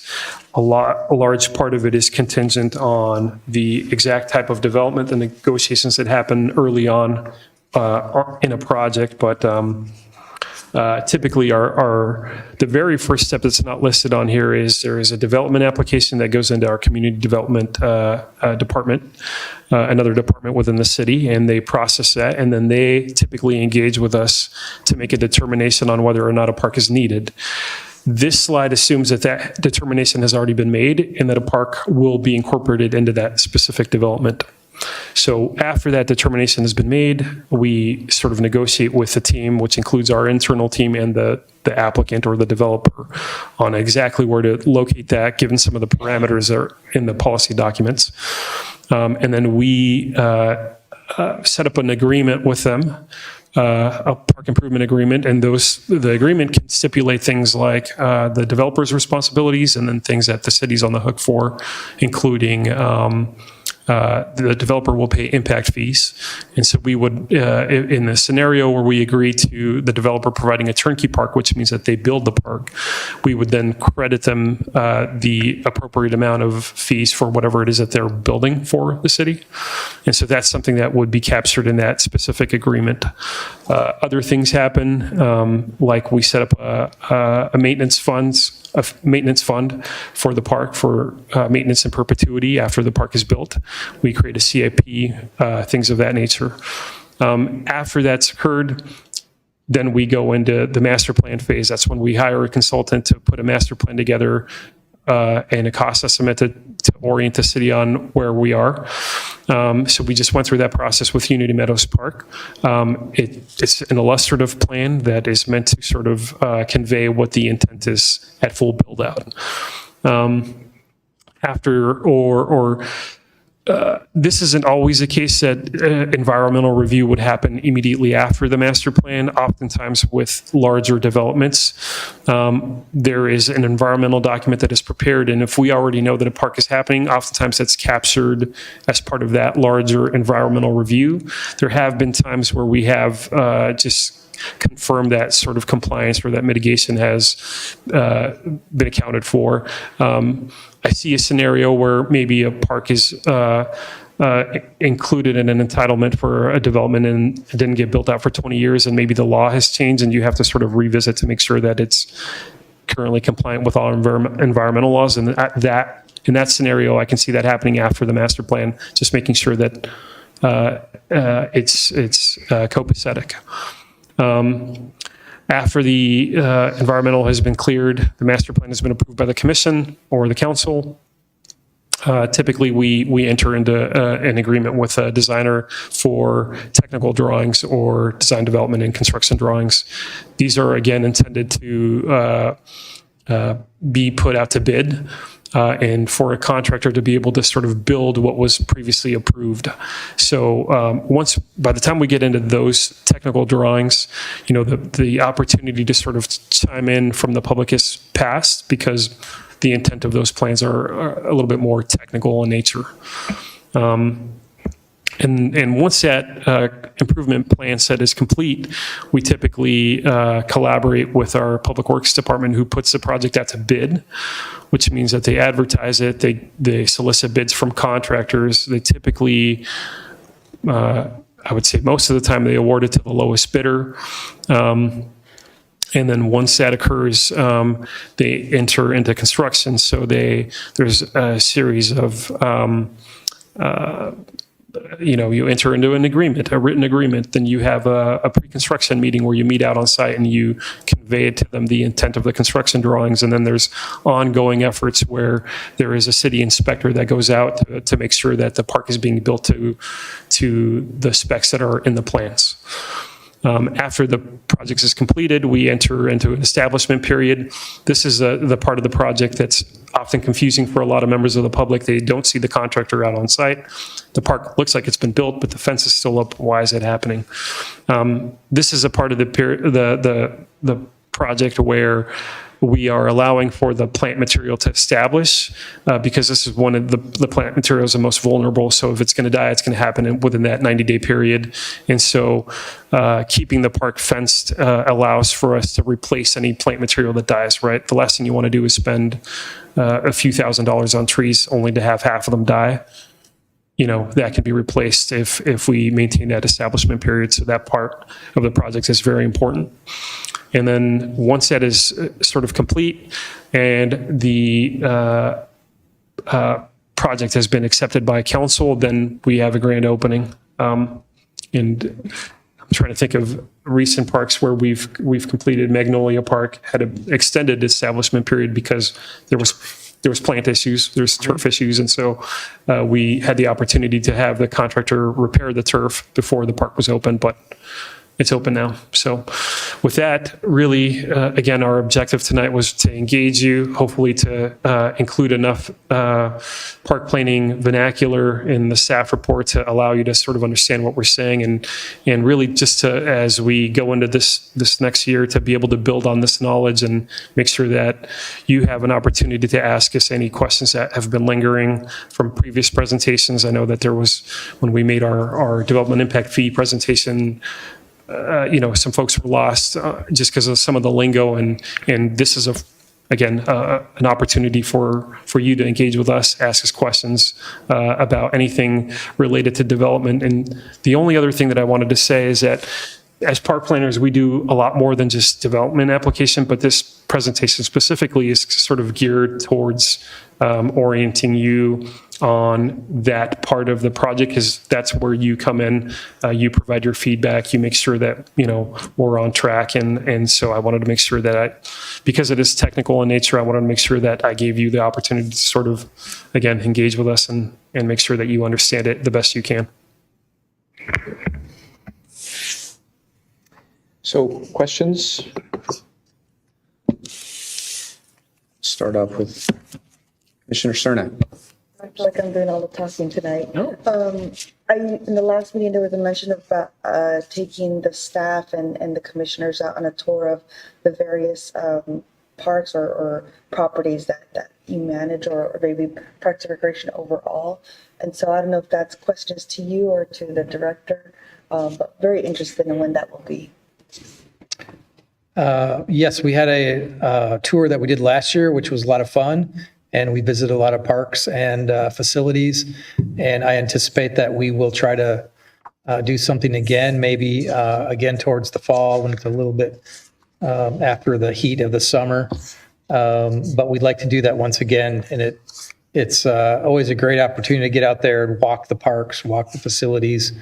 It's, just an informal time to kind of chat about what we do as far as programming and point out some of the design concepts in the park. So I think we'll try to do that again, kind of late summer, early fall. Great. Good. Vice Chair Frazier.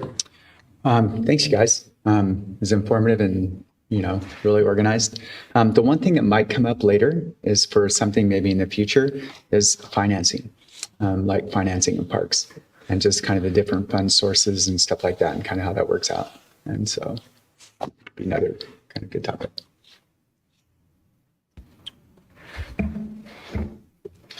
I have a couple of questions. Could you speak to, is it really two options that you can have the city builds the park, or you can have what's called a turnkey park, where I'm really speaking of parks for new development areas. Can you speak to what are the circumstances by which you might want to do a turnkey park, or where you would want the city to build the park? What are the elements that you're looking for, and what are some of your preferences? Yeah, so very good question. There's a difference between what happens in practice and what we prefer, right? What we prefer is when we have larger developments that necessitate having a park. We prefer to enter into turnkey park agreements. What that allows us to do is utilize the impact fees that we do collect to get what we need out of parks. That's something that is, as will become evident with the Unity Meadows Park, that our current impact fees, we don't collect enough to be able to sort of achieve what is intended to achieve with the neighborhood parks, because the fee is on the lower side. There are scenarios where it's immediately obvious that it would be unfair to burden a developer to build a park. Say, for instance, that somebody's building 50 homes, and so there's a math equation that goes into that. Really, they only need to mitigate for half an acre. In that scenario, it's obvious that what we're going to do is we're going to collect in lieu fees, and what that allows us to do is maybe contribute, the neighborhood park portion to another developer who's maybe building 1,000 homes, and he needs to mitigate for 5 acres, which is a lot closer to an actual neighborhood park size. So in that scenario, again, our preference would be to sort of negotiate with that developer to provide a turnkey park. But if we cannot come to an agreement, which I believe is what happened with the Vanden Meadows agreement, and again, this is something that I inherited, so I wasn't part of any negotiation that occurred back then. I only know that they're not on the hook to build the park, and so what that did was, as we're securing permits, they were paying a fee. Then I'm taking those fees and I'm doing the best that I can to master plan the park and build whatever I can with the fees that we've collected.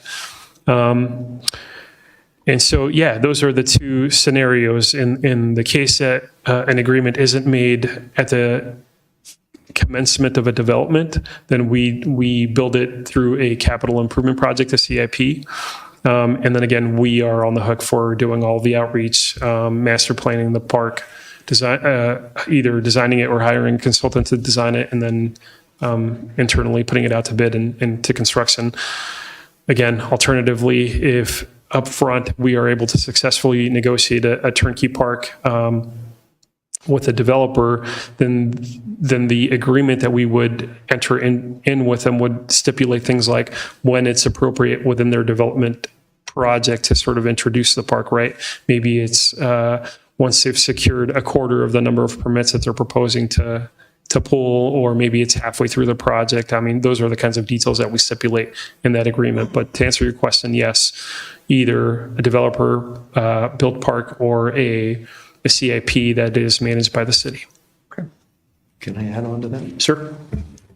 A couple other things to consider with that. With a turnkey park, you're basically using the developer's financial power to pay for the park up front. So as opposed to us sitting back and waiting till the development is done, when we finally get that very last dollar out of the very last home, and now we have enough money to build the park, it's too late. The park should have been there earlier. So with a developer who's willing, not all are, some very much recognize that having a park under construction when they're selling homes is a big sales benefit. People can see that park is actually coming to fruition, and their kids can actually play in it. Other developers don't care about that. They just want to sell the homes, and so they won't want to do that.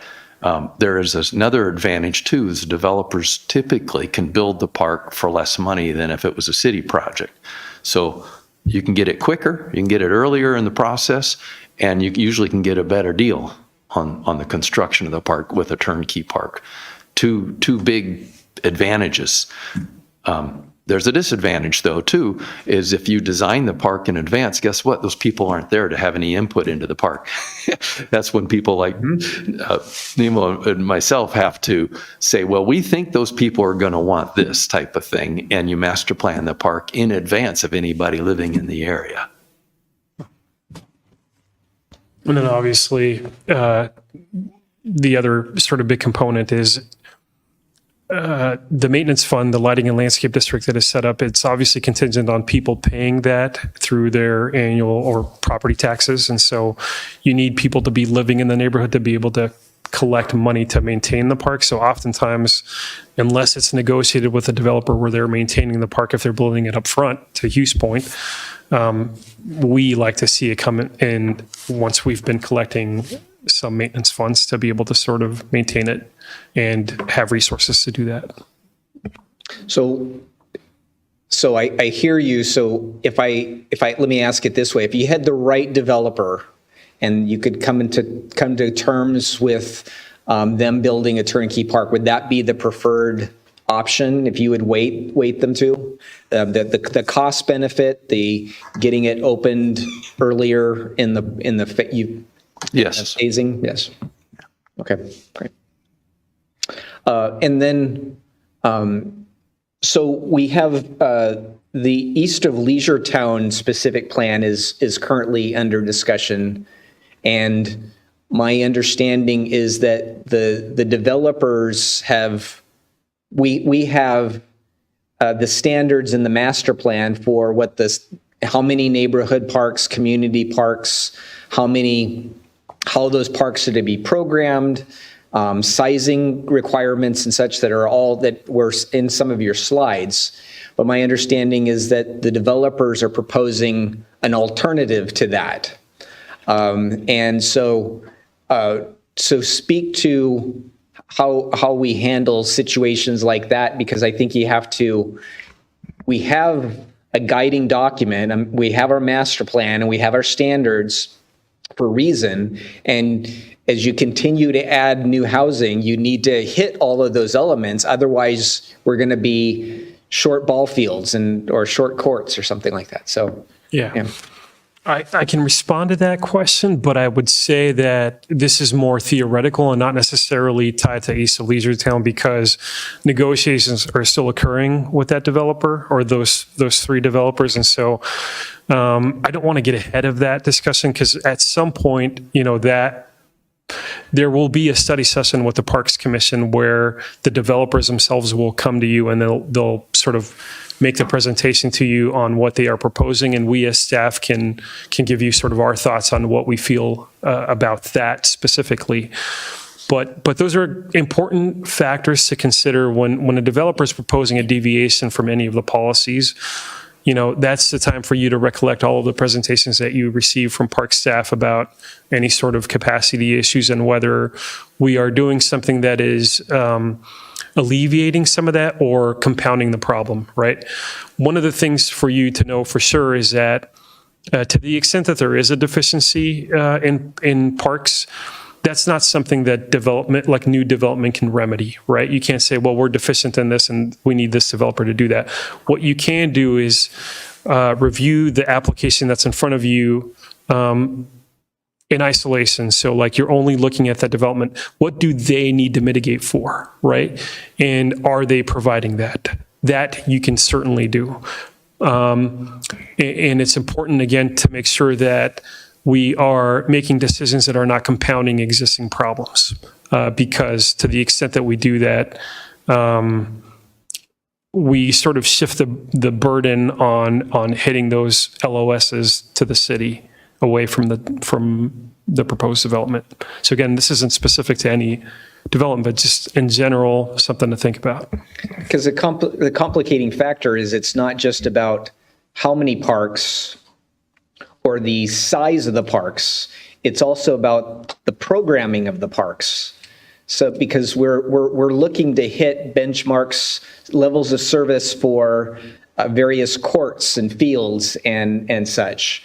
And so we're always trying to keep that in mind, right? Yes, of course. And if I can tag on a little bit to what Nemo said, I mentioned that some developers are very happy to build the turnkey parks. Typically, that's the neighborhood parks, because that's what actually is within their development. They are, as a group, tend to forget, and we need to keep reminding them that our ratios are also supplying all the other types of facilities that may not be in their development. So they may not be building a new senior center or a new pool or a new community center or whatever, but those new residents are going to impact our existing facilities. And so if you want your kids to play soccer or you want your kids to have swim lessons or something, we need to make sure that that's not on the back of the existing residents by losing the opportunity to have enough access to those facilities. So it's not just the neighborhood parks, not just the community parks, it's the whole package. Right. You have to look at it on a citywide basis, and even areas too, that you don't want to have just all neighborhood parks in an area and you have a lack of sports fields, and they have to go to the other side of town for the sports fields and such, right? Okay. Great. I will appreciate the presentation. Is there any other questions? Yes. You mentioned bids coming in and typically choosing the lowest one. I've seen that a lot. I was just curious if there's any efforts that you're aware of to like rate vendors. Like, I don't know if there's like like maybe something didn't go well. And then the same with developers. I'm not familiar with any sort of rating system. And one of the things that I would just point out, there are legal parameters that we have to hit. When Public Works opens bids, city clerk has to be there and they have to register everything. So I don't want to speak at a turn and I'm not an attorney. Nancy could chime in, but as far as I'm aware, we're not like rating developers or contractors or anything like that. I can speak a little to this. We're governed by the public contracting code, so there's very strict requirements on how we can go about kind of hiring contractors and developers not necessarily developers, but contractors when it comes to these sorts of public projects. And so we have very strict requirements of when bids come in and how we can process them and things like that. So our hands are pretty tied when it comes to these sorts of projects. So we can discuss it a little more if you'd like. I can provide a whole thorough guideline for you. It's okay. I could add that they have to be a qualified bidder. So they have to meet the requirements that's required in the Public Resources Code about whether they are actually allowed to build those things. They have to pay prevailing wages. There's a whole host of requirements that they have to qualify for. So a lot of times, some bidders that might want to do that, they don't qualify. Sorry. Okay. Well, thanks. Yeah, I was just curious if it didn't go so well, if there's any recourse. I've just seen a lot of, I've experienced this myself in the public sector. It's like you do business and then it's like, oh, that didn't go so well. And then 3 years later, they're doing business with the same vendor and the same problems happen. So a lot of that comes down to having rock solid plans and specs so that you can stand on. So if the inspector, if something's built that's not right, you could point to the designs or the specs and you say, that doesn't meet the specs, take it out, replace it. Thank you. Great. I just have one more question. Thank you for the presentation, gentlemen. I think this is all very helpful. I hope the commission is appreciated this. This is the type of education that we need to have to be able to make when you present these parks to us, that we need to have this information behind us to make good decisions to recommend to the council. But I wanted to just go back to the overall level of service standards, the 4.5 acres. And I know you had mentioned, Hugh, that was lower than other communities. And I wanted to just drill down on that just a little bit, because my understanding is that and I wanted to see if you would agree that the standard that's desired by most cities and park and recreation districts is a standard of 5 acres of just neighborhood and community parks.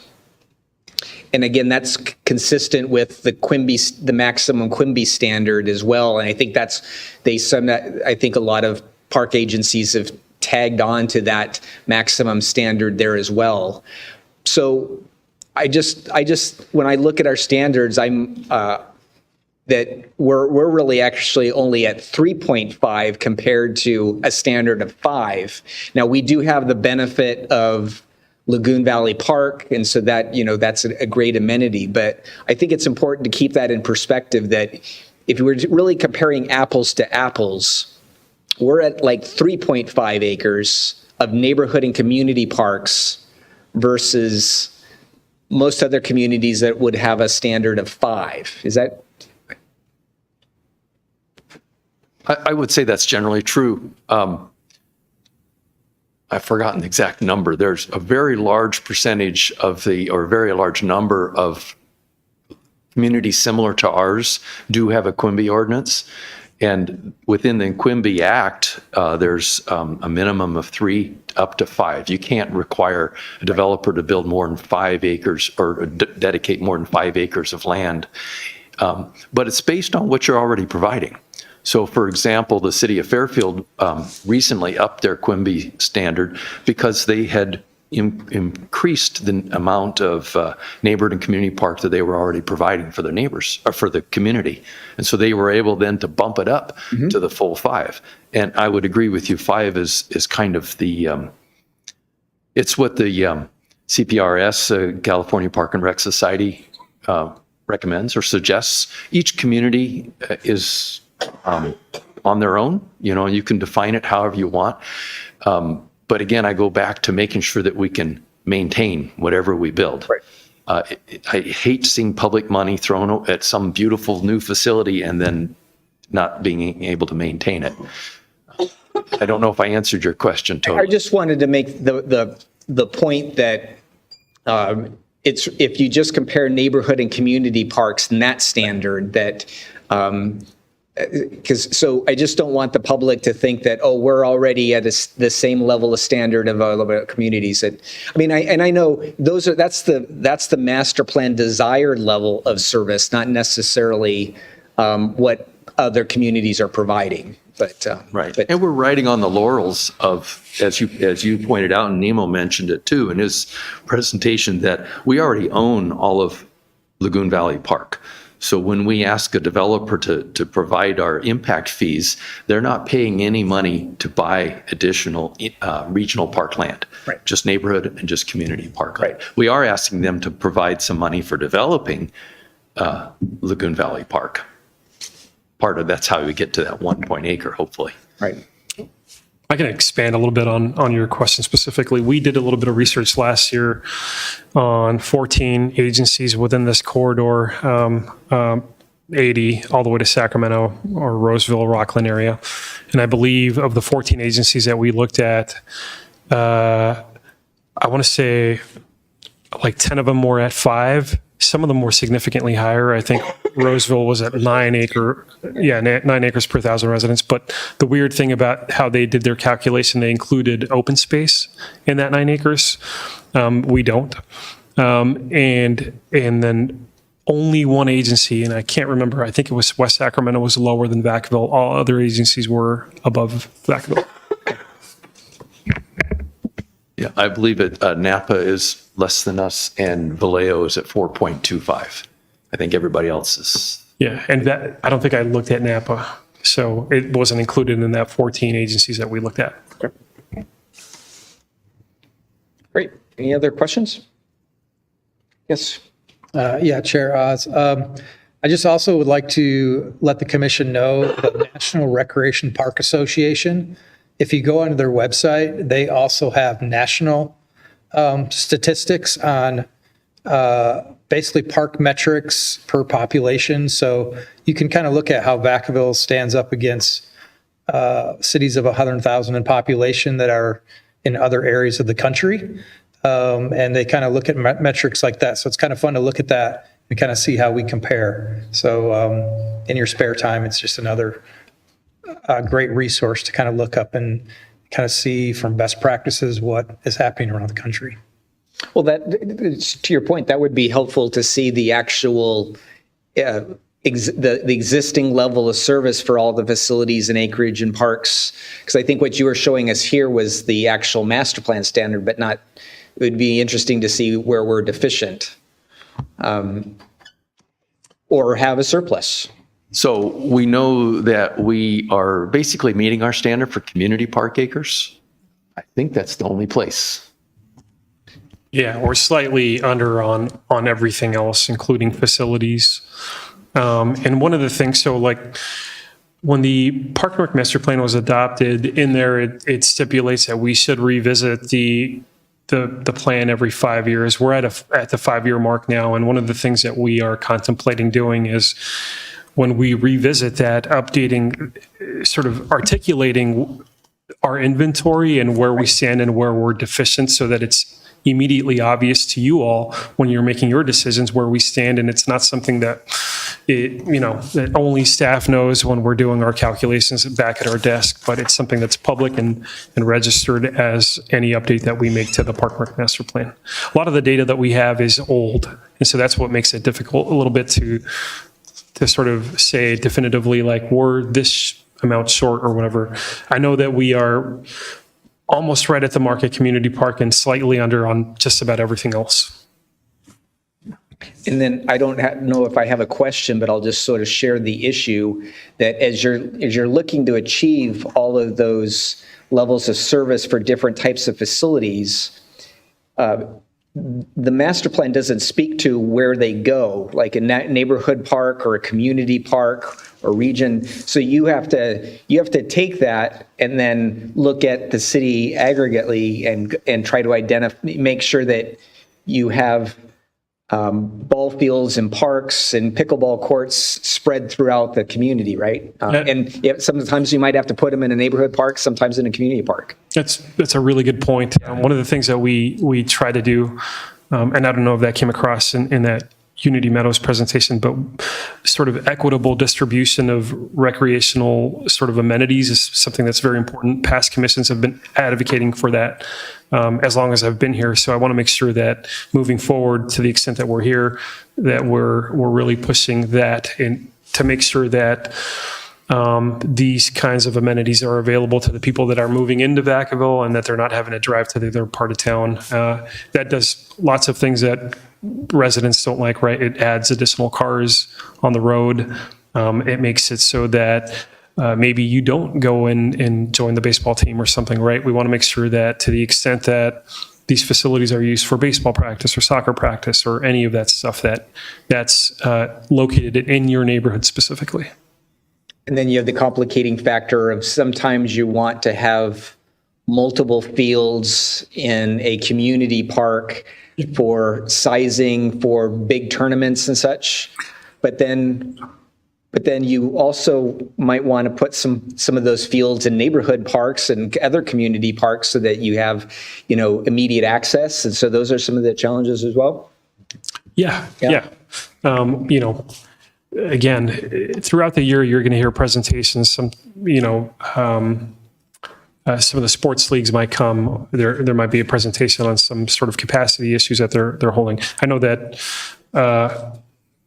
a few weeks back there was sort of a complaint that there was a light out at one of the fields and that didn't allow for them to hold their play like they typically did. And in discussions with some of the rec staff, they had articulated in the past they haven't had as high registration for that specific league. And so to the extent that, if their irrigation had broke or whatever, they were able to sort of shift people around and still be able to sort of accommodate the league because there wasn't an exorbitant amount of kids that were signed up to play. But now with registration going up, that does actually, it translates into a capacity issue, right? To the extent that we can't reallocate another field for those kids to play, but then it pushes their season a little bit longer because they didn't play that one game. And so real issues, yeah. Yeah.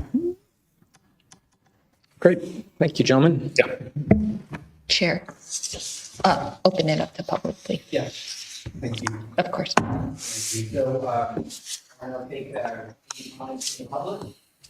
Let's speak on a second. Seeing none. Okay, so we'll close public comment. Thank you, gentlemen. All right. So moving on to committee reports. Start off with our Play for All committee. Commissioner Kelsey. To the end. Good evening. Let's see. So my report on the Play for All Park progress is that the rubber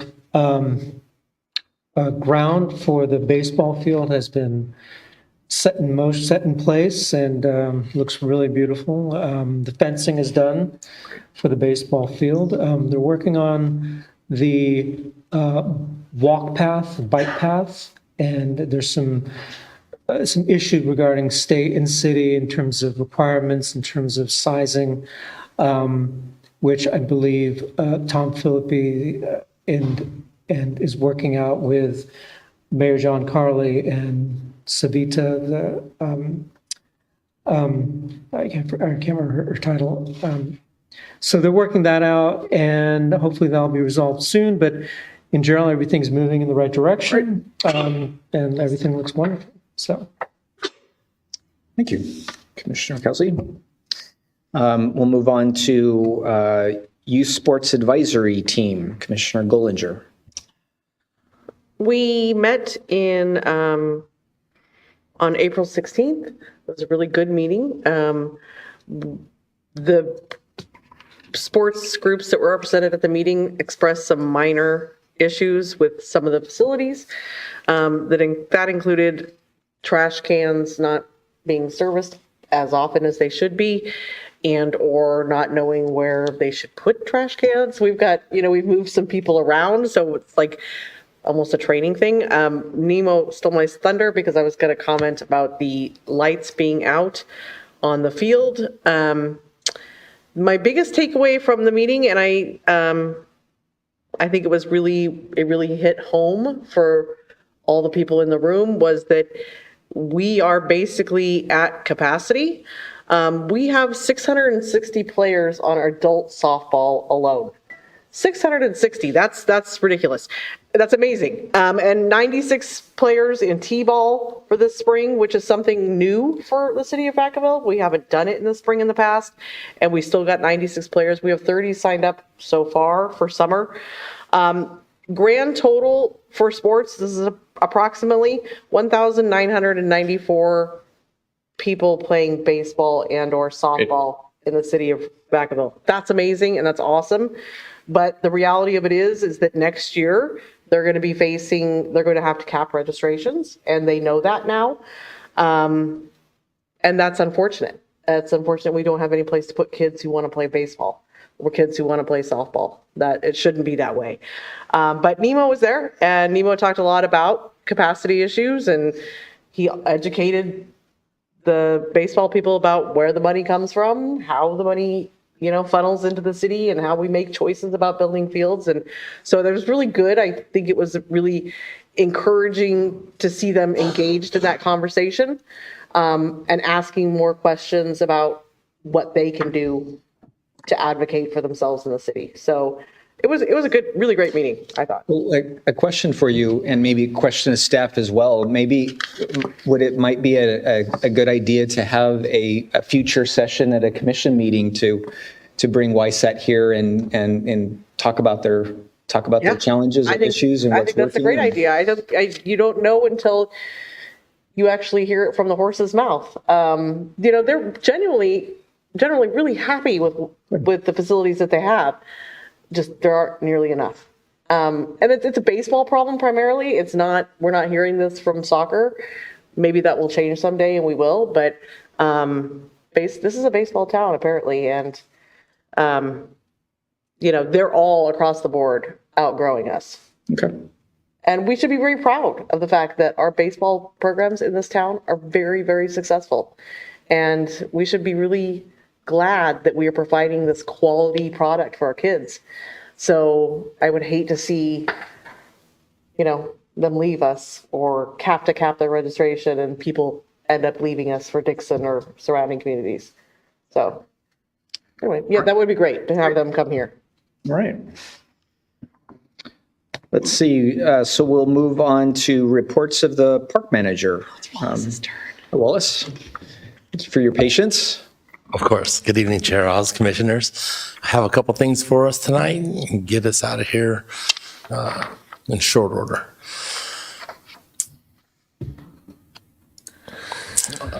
So tonight I'll just be presenting to you two of our most recent park improvement efforts. First, the placement of a memorial bench at Lagoon Valley Park. The location selected is west of the main parking lot and will provide a beautiful view of the lagoon and Vaca Mountain Range for park visitors. For our new commissioners, the Memorial Bench program is intended to honor a community member while providing an accessible place for visitors to rest. Locations are selected to ensure visibility, accessibility, and minimal impact on park use.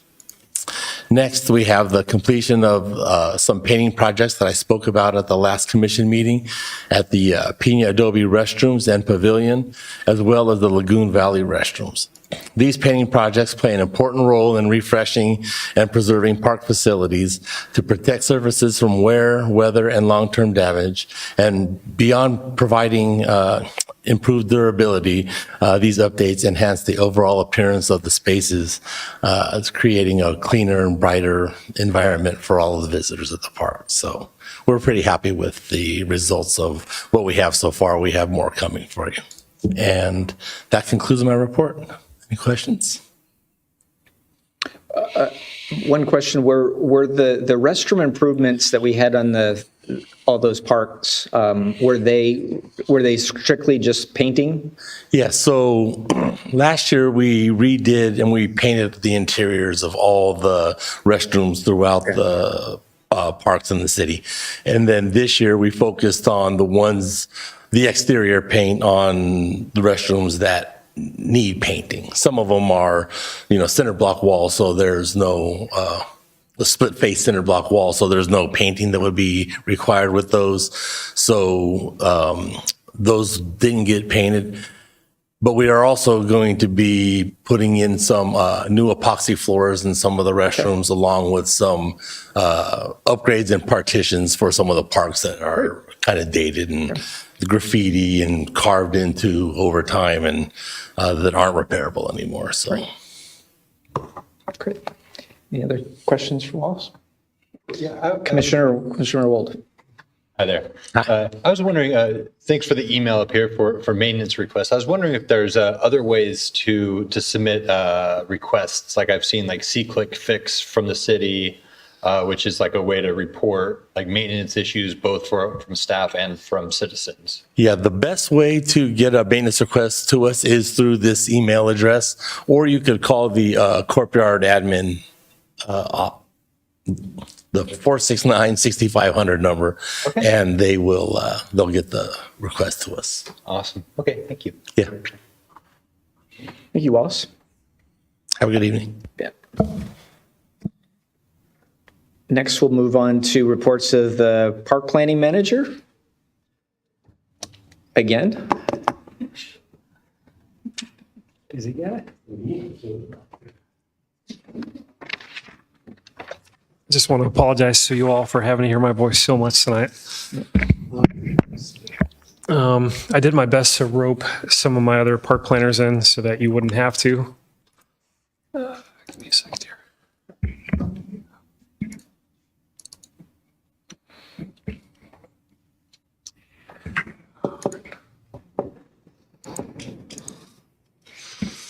And I'm going to try to keep these reports brief. I just wanted to give the commission a quick update on some of the construction projects we've got going right now. We're really at the tail end of the Trower Park project. We've got some really cool amenities coming to that community.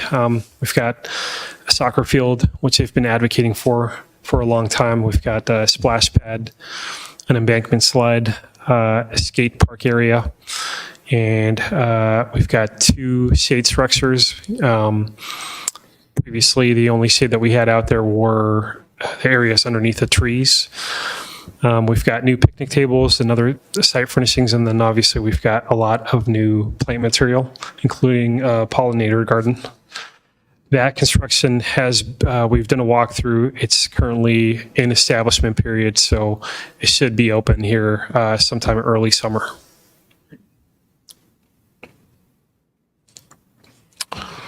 And Sierra Vista Park. It's about halfway through construction. These pictures are fairly recent, so a lot of equipment is in, but a lot of plant material and surfacing is not. We're anticipating that this is going to open by end of the summer. And a little bit more exciting update is an update on our bike park at Centennial. This is, I dragged Hugh up here because this has been a passion project for him. He's been working on this this whole effort for the entirety of the time that I've been here. So I want to make sure that he makes the introduction and gets the credit for all the work. Well, thank you, Nemo. As some of you are probably aware, we just recently approved the Centennial Park Master Plan, which was in, I think, the tail end of 23, and entered into an agreement with Landify to construct the first phase of the master plan, which would be the bike park. You see that outlined in sort of a red dash there. The interesting thing about Landify as a company is they have a business model where they can, through the importation of waste dirt, it's clean dirt, don't worry, it's not contaminated, but clean dirt becomes a product that has a value to it.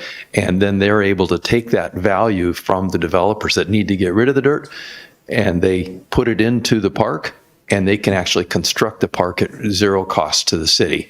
So the first phase is the bike park. Future phases would include the Great Meadow there you see. Can you point to the Great Meadow on the, yeah.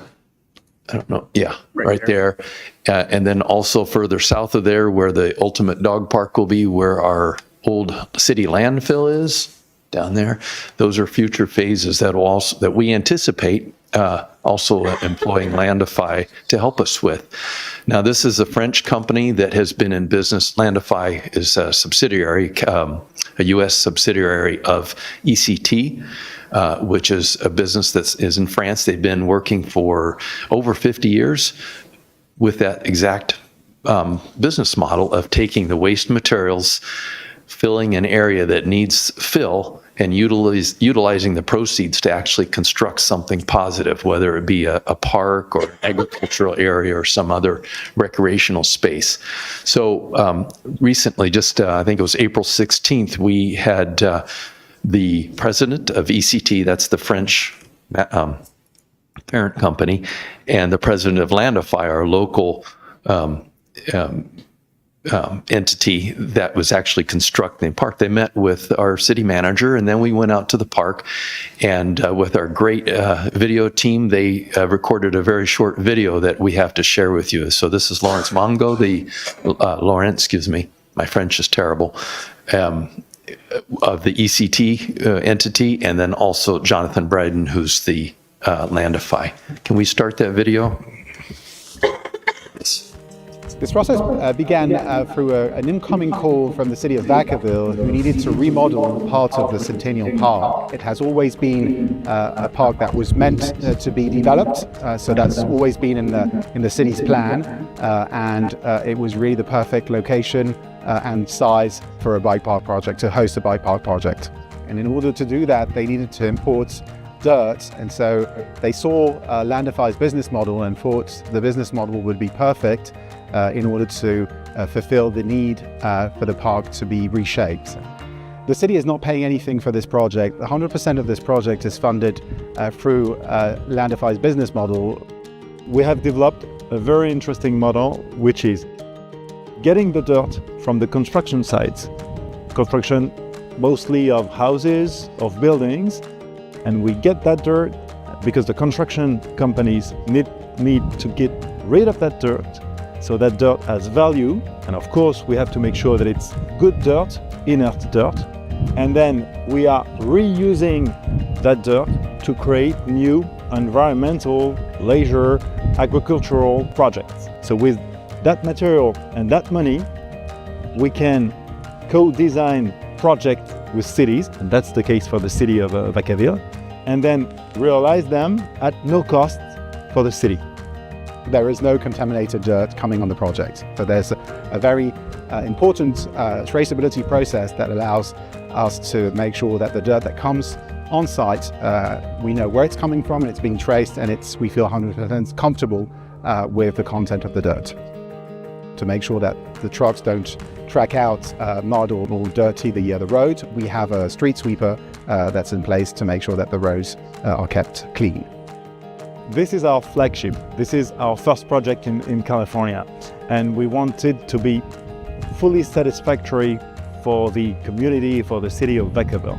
It's very important for us. I moved my whole family in America because of this project, so it's a very important project for me. I can't wait to bring my family, my kids. I've got 4 kids here to ride their bikes in this beautiful bike park in the city of Vacaville. And that's it. Thank you. And that concludes our report. We're here to answer any questions. I just have one comment. I've attended all of the Centennial Park Master Plan and the bike park master planning, and this relationship with Landify is just fantastic. It's just going to be a wonderful project. I'm just incredibly excited about it.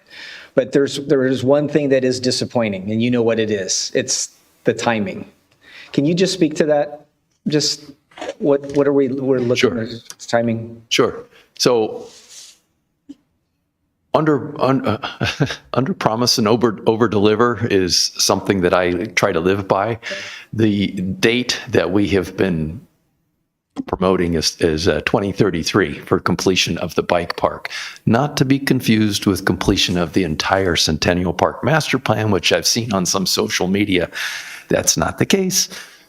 Just the bike park. So as Jonathan pointed, actually Lauren pointed out, the dirt comes in only as fast as it's provided. It's excavated. So some other, like for example, a bunch we got from Napa County, Healdsburg, wherever it might come from, they have people that are out making contact with builders, contractors who are actually creating that dirt, right? So you're going to build a big building, and you may need to dig down about 6 feet to provide enough footing for that building. All that dirt has to go somewhere.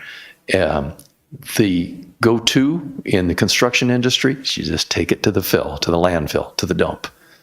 Why would we want to fill up our landfill with dirt that we could use somewhere else? It costs them money to tip that dirt at the landfill to get rid of it, and it costs them money to haul it. So Landify's business model says, hey, bring it up here to Centennial. We want to make sure it's clean dirt, and the faster we can get it, the faster we can build the dog park, or the bike park, excuse me. It's all based on the construction industry, all based on the how fast people are building, the contractors are building, and that's a really hard thing to predict. 2033. Yeah, that's tough. I'll be beyond the age usable for the bike park, and I'm very disappointed in that. Yeah, but we just have to be upfront with the public about that, and that it still is a great deal and it will be a great feature for our community. It'll be a great park, but it's going to be quite a while before children will be able to benefit from it.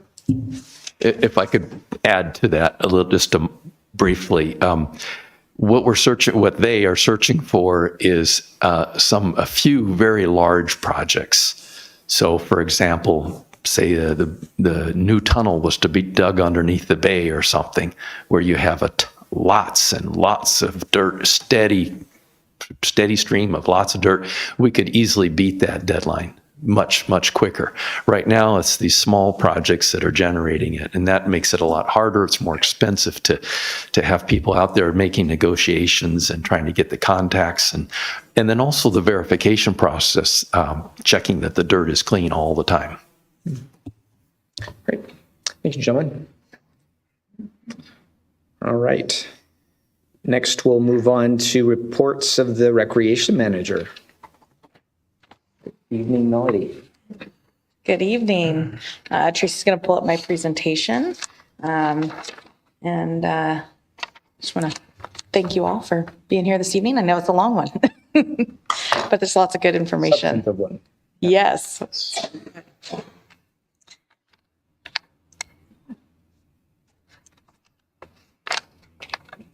All right.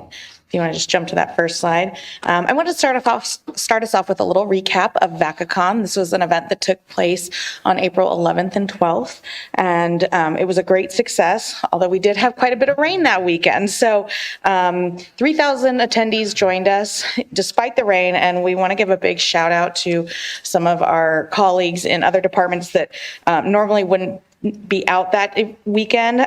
Public Works bringing out sandbags. We worked with our city manager's office for extra pop-up tents, and our fire department, who at the last minute helped us create a whole new site plan to kind of accommodate all the rain. And typically we have artist vendors out in the courtyard, kind of open air style, and we just had to reconfigure it all at the last minute. And I'm going to give a shout out to Tiffany Ricci Western, who's in the audience there.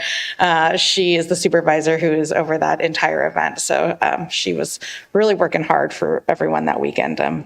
And a little shout out to one of our guest celebrities, DJ Qualls, actually mentioned our event on his podcast and mentioned how it really inspired him to get more involved in community-run cons. Comic-Cons are done all over, and he is now specifically searching out ones that are run by municipalities or nonprofits and offering them discounts and saying, I'm going to come and want to be a celebrity guest at your con versus others who are just more in it for profit. So he really, he was expressed that he was really touched by our event and that it's put on to support our teen programs. So big success. All right, next up, coming up in about a week and a half, May 17th, we have Vaca Youth Tri, or the Youth Vaca Tri. This is our triathlon event, and we are really excited to be bringing it back this year. You heard Kristen speak about this. There is a fee for this, and we have to kind of cover those aquatic costs and staffing costs for ages 7 to 14, and we run it in various heats. And so this is a really exciting one. I have my son signed up. This is the first year he's going to be able to participate, and he's really excited about it. All right, and then open swim at the Graham. The heat it crept up on us today. It was cool this morning, and we had the sun out this afternoon, and just wanted to give everyone that heads up that we traditionally open Memorial Day weekend at the pool. So those are for the weekends. You can see all those dates there. And then we go full 7 days a week. The Graham is open for open swim. That's that afternoon, 1 to 4. On the daily, there's a drop-in cost that $7 is for our senior population, and then $8 for general adults and youth. And then we do have like a 0 to 2 are free. And then we have an open swim pass. So that is for, as you see there, the prices to kind of get your family in for the whole season and keep you cool over the summer. And then next we have the open registrations. These are just some important dates. Preschool opened up earlier this week. And then we've got, as did TGIF for current families, that's our before and after school programs. And then we've got our wait list open, and June 2nd, our open enrollment for anyone who is wanting to sign up for those programs. And we do get wait lists for those. So we always encourage you to get in early.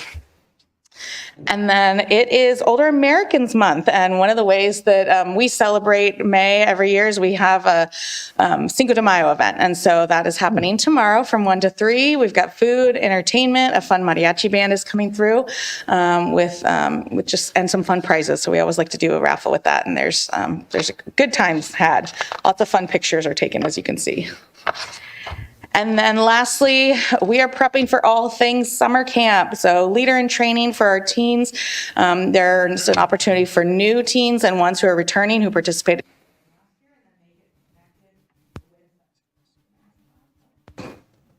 Can you hear me? There. Okay, I'm back. Our teens get connected and placed into our summer camps to serve in volunteer capacity. I know we talked a little bit about that earlier. Then for our staff that we hire on, we bring them on for a rookie school. We do that 3 times a year, and before summer is one of the most important times. It's our largest group of hires, and so we get them oriented into all the things they need to know in order to be successful in their positions. We do a big safety and scenarios training. That's another one that we do on a regular basis throughout the year. And then we have a dedicated TGIF summer camp training. So that's for a lot of our in-house run programs, such as Camp Splash, Camp Adobe, ones such as that. We have a new Camp Adventure, so they just did an intense training last Saturday.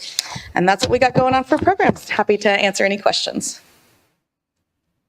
Any questions for Melanie? As always, just a robust amount of programming and stuff. So the team works hard there. Yeah, they do a good job. Sure do. Next, we'll move to reports of the director. All right, good evening once again. I'll make this brief. I know it's getting late, so just a few things. If you noticed earlier today at the park right out here, right next to City Hall, we had an employee appreciation barbecue that was citywide. So a lot of our city employees were here. We had lunch, and it was a chance to celebrate our employees and award some different things. So we did have one of our Park and Recreation staff that received a core value award. We have different core values for the city, and one of them is responsiveness. And Erica Mascotti, one of our admin techs, who was responsible for doing a lot of our marketing and our activity guides and a lot of our communication on social media. She's outstanding. She does a fantastic job. And so she received a core value award today. So I just wanted to give a shout out to her for that award and congratulate her. I also just wanted to provide an update. We had a public commenter earlier today that talked about Decolores Park and the Malacoyas Montoya Center. So this is an item that the council at our last council meeting had some discussion about, and it was brought up to bring this item back for further discussion. So right now, this particular project is funded. We are waiting for some federal funding on a grant, Section 108 grant that is approved, but because of the federal financial situation, it has been kind of paused, and we are waiting for that funding to come through. And staff plans on, once that we have confirmation of that funding, then we will bring this item back to the city council to have a discussion, an informational item on this particular project. So I just want to make sure that this is on the Park and Rec Commission's radar. We anticipate this funding should be coming soon. It should have already been funded, but possibly June, July. We don't have a specific date yet. If and when this moves forward on a city council agenda, we can send something out just to make sure the Park and Rec Commission is aware, but just something to be aware of. The other thing that I just wanted to mention is there has been several community meetings that have to do with Choose a Path. So the Choose a Path is the informational items that are happening to provide information to the community regarding a possible sales tax measure. So they've had several meetings, but there's a few more coming up. So if the commission has not participated and you're interested in learning more information on this possible sales tax measure, there is a meeting, 2 meetings tomorrow.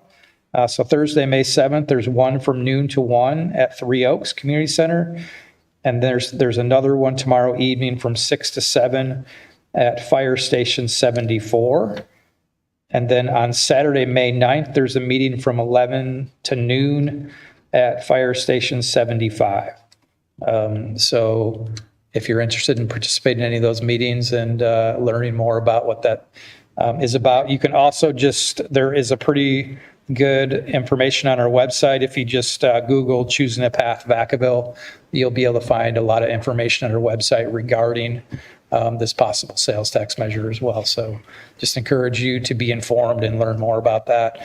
It will be going to the city council in June for the council to determine if they want to move forward on a ballot measure. So just keep an eye on that.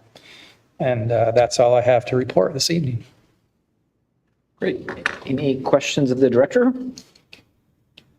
Great. Seeing none, we'll continue on. Let's see, we move on to, we're going to move on to committee appointments. So we have 4 committees to do appointments for today. And I think for Commissioner Kraus, we actually went through these at the last meeting, but I'll ask Tracy or the director just to give just sort of a brief overview again, just to remind us about what each one of these committees are and what their what's sort of the area of responsibility. Yeah. Sure. I can do that. Good evening, everyone. So the first one, I'll just go through what's on the screen, the Facility Naming Committee. We would like to have 3 commissioners serve on this committee. Right now, there is no time for a meeting yet. It's as needed when projects do come on board. Right now, Commissioner Frazier is sitting on it, but he has not attended a meeting yet because we haven't had one. So that's for the Facility Naming Committee. The Youth Sports Advisory Team, Commissioner Gollinger gave her update, which is they meet bi-monthly with all the sports leagues within the city, and they just give an update from when they met. VACA, the Vacaville Arts and Cultural Alliance, they meet monthly and as needed. They meet more frequently when they have to prepare for the annual En Plein Air right now. And this one is hosted by Visit Vacaville. There's still staff that attend this meeting, but it is hosted by Visit Vacaville. Those were the standing committees, meaning they do meet on a regular basis and continually.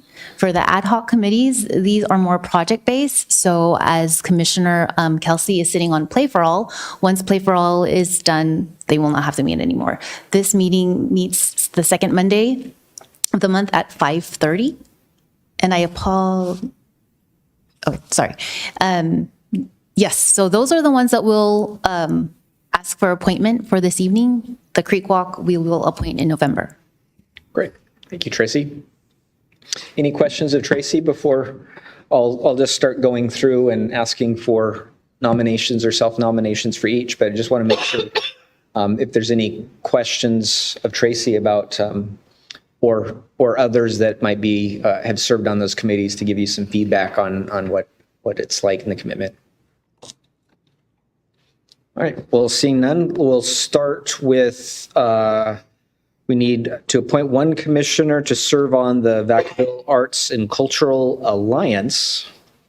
So are there any nominations or self-nominations for this? Self-nomination. Okay. Any other nominations? Great, well, so Commissioner Cerna, I will appoint you to the Vacaville Arts Cultural Alliance Committee, but we'll take that for ratification. So I'll ask for a vote to ratify the appointment of Commissioner Cerna for the Vacaville Arts and Cultural Alliance. Forgive me, Chair, we can do it as a lump sum once all of the slots have been Why don't we do that? Great, thank you. That would be more efficient. So next is the appointment of, we need one commissioner to serve on the Youth Sports Advisory Team, YSET. Any other nominations, or would you like? Stay, Okay. unless somebody else would like to, might be in the parking lot after. Any other nominations or self-nominations? Seeing none, I will appoint Commissioner Gollinger to continue on YSET committee. The next is we need appointment of one commissioner to serve on the Play for All Park Committee. Commissioner Kelsey, would you like to continue in that, or is it? I will resign. Okay. Okay. Are there any other commissioners that would like to serve on that committee?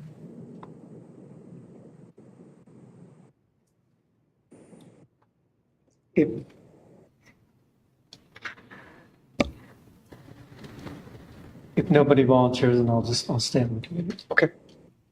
Any other nominations for that committee? Great, well. It's fun. Great. Thank you, Commissioner Kelsey, for continuing on that.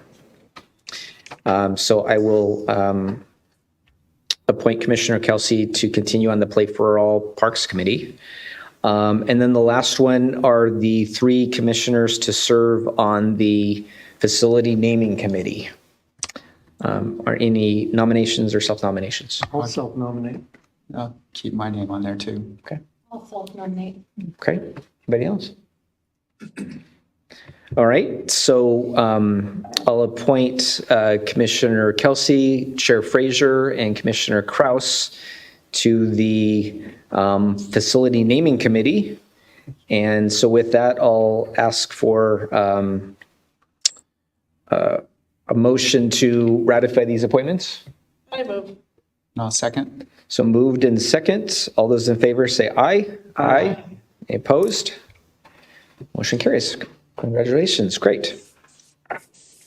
All right. And we're at the end of the agenda. We go to reports of the commissioners, and we're wrapping it up. So we'll, Commissioner Gollinger, would you like to start us off tonight? I have nothing. Must be late in the evening, so. Yes, in the interest of time, I have nothing. All right. Yeah. Commissioner Serna. Nothing to report. Commissioner Kelsey. I'd like to read the first 10 chapters of War and Peace. In the absence of doing that, since I forgot my book, I'll just say that the VacaCon was a wonderful event despite the rain, and I had a great time watching wrestling and cheering on the bad guys. That's all I got.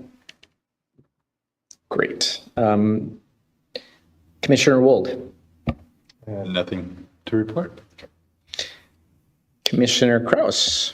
Nothing to report. Thank you for the warm welcome. You bet.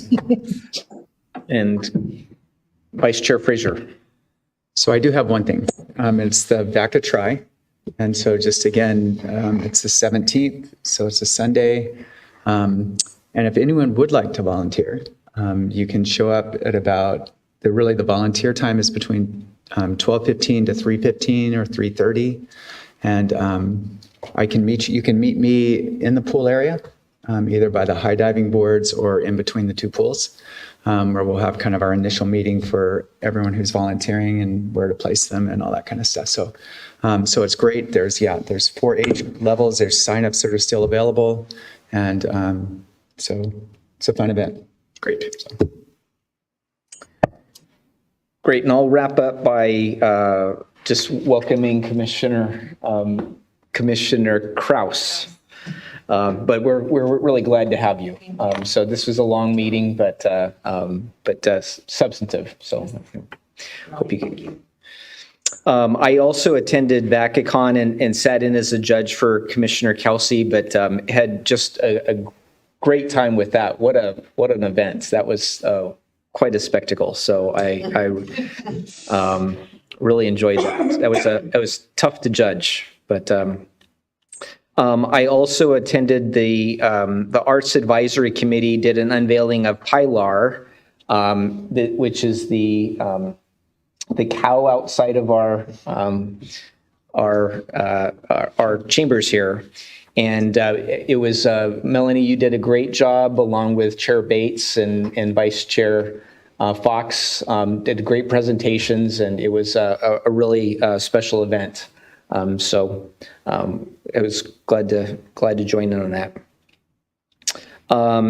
And lastly, at that event, the mayor actually offered some district dollars. I think about $50,000 to be spent on some additional art, and so Not quite that high. It was 20. It was 20,000, and we are looking to put that towards the bridge. More info to come. The replacement art for replacing Touch the Sky, which is that winged woman that was previously on the bridge when you enter from Main Street and Davis Street into Andrews Park. For those who may not know. Yeah, she's gone. She's gone, unfortunately. She was on loan. Yeah, she was. Yeah, we got her for a little, almost 2 years. She was. Yeah, but. Yeah, so new art to come. Great. Well, with that, I'll thank everybody for their time and patience. I know this was a long meeting, but I hope very helpful to the rest of the commission. So I appreciate staff's time and efforts that went into these presentations and your attendance here this evening. So with that, we'll adjourn to the next meeting, which is scheduled for Wednesday, the 3rd. June 3rd at 6 p.m. So thank you, everyone, and good night, Vacaville.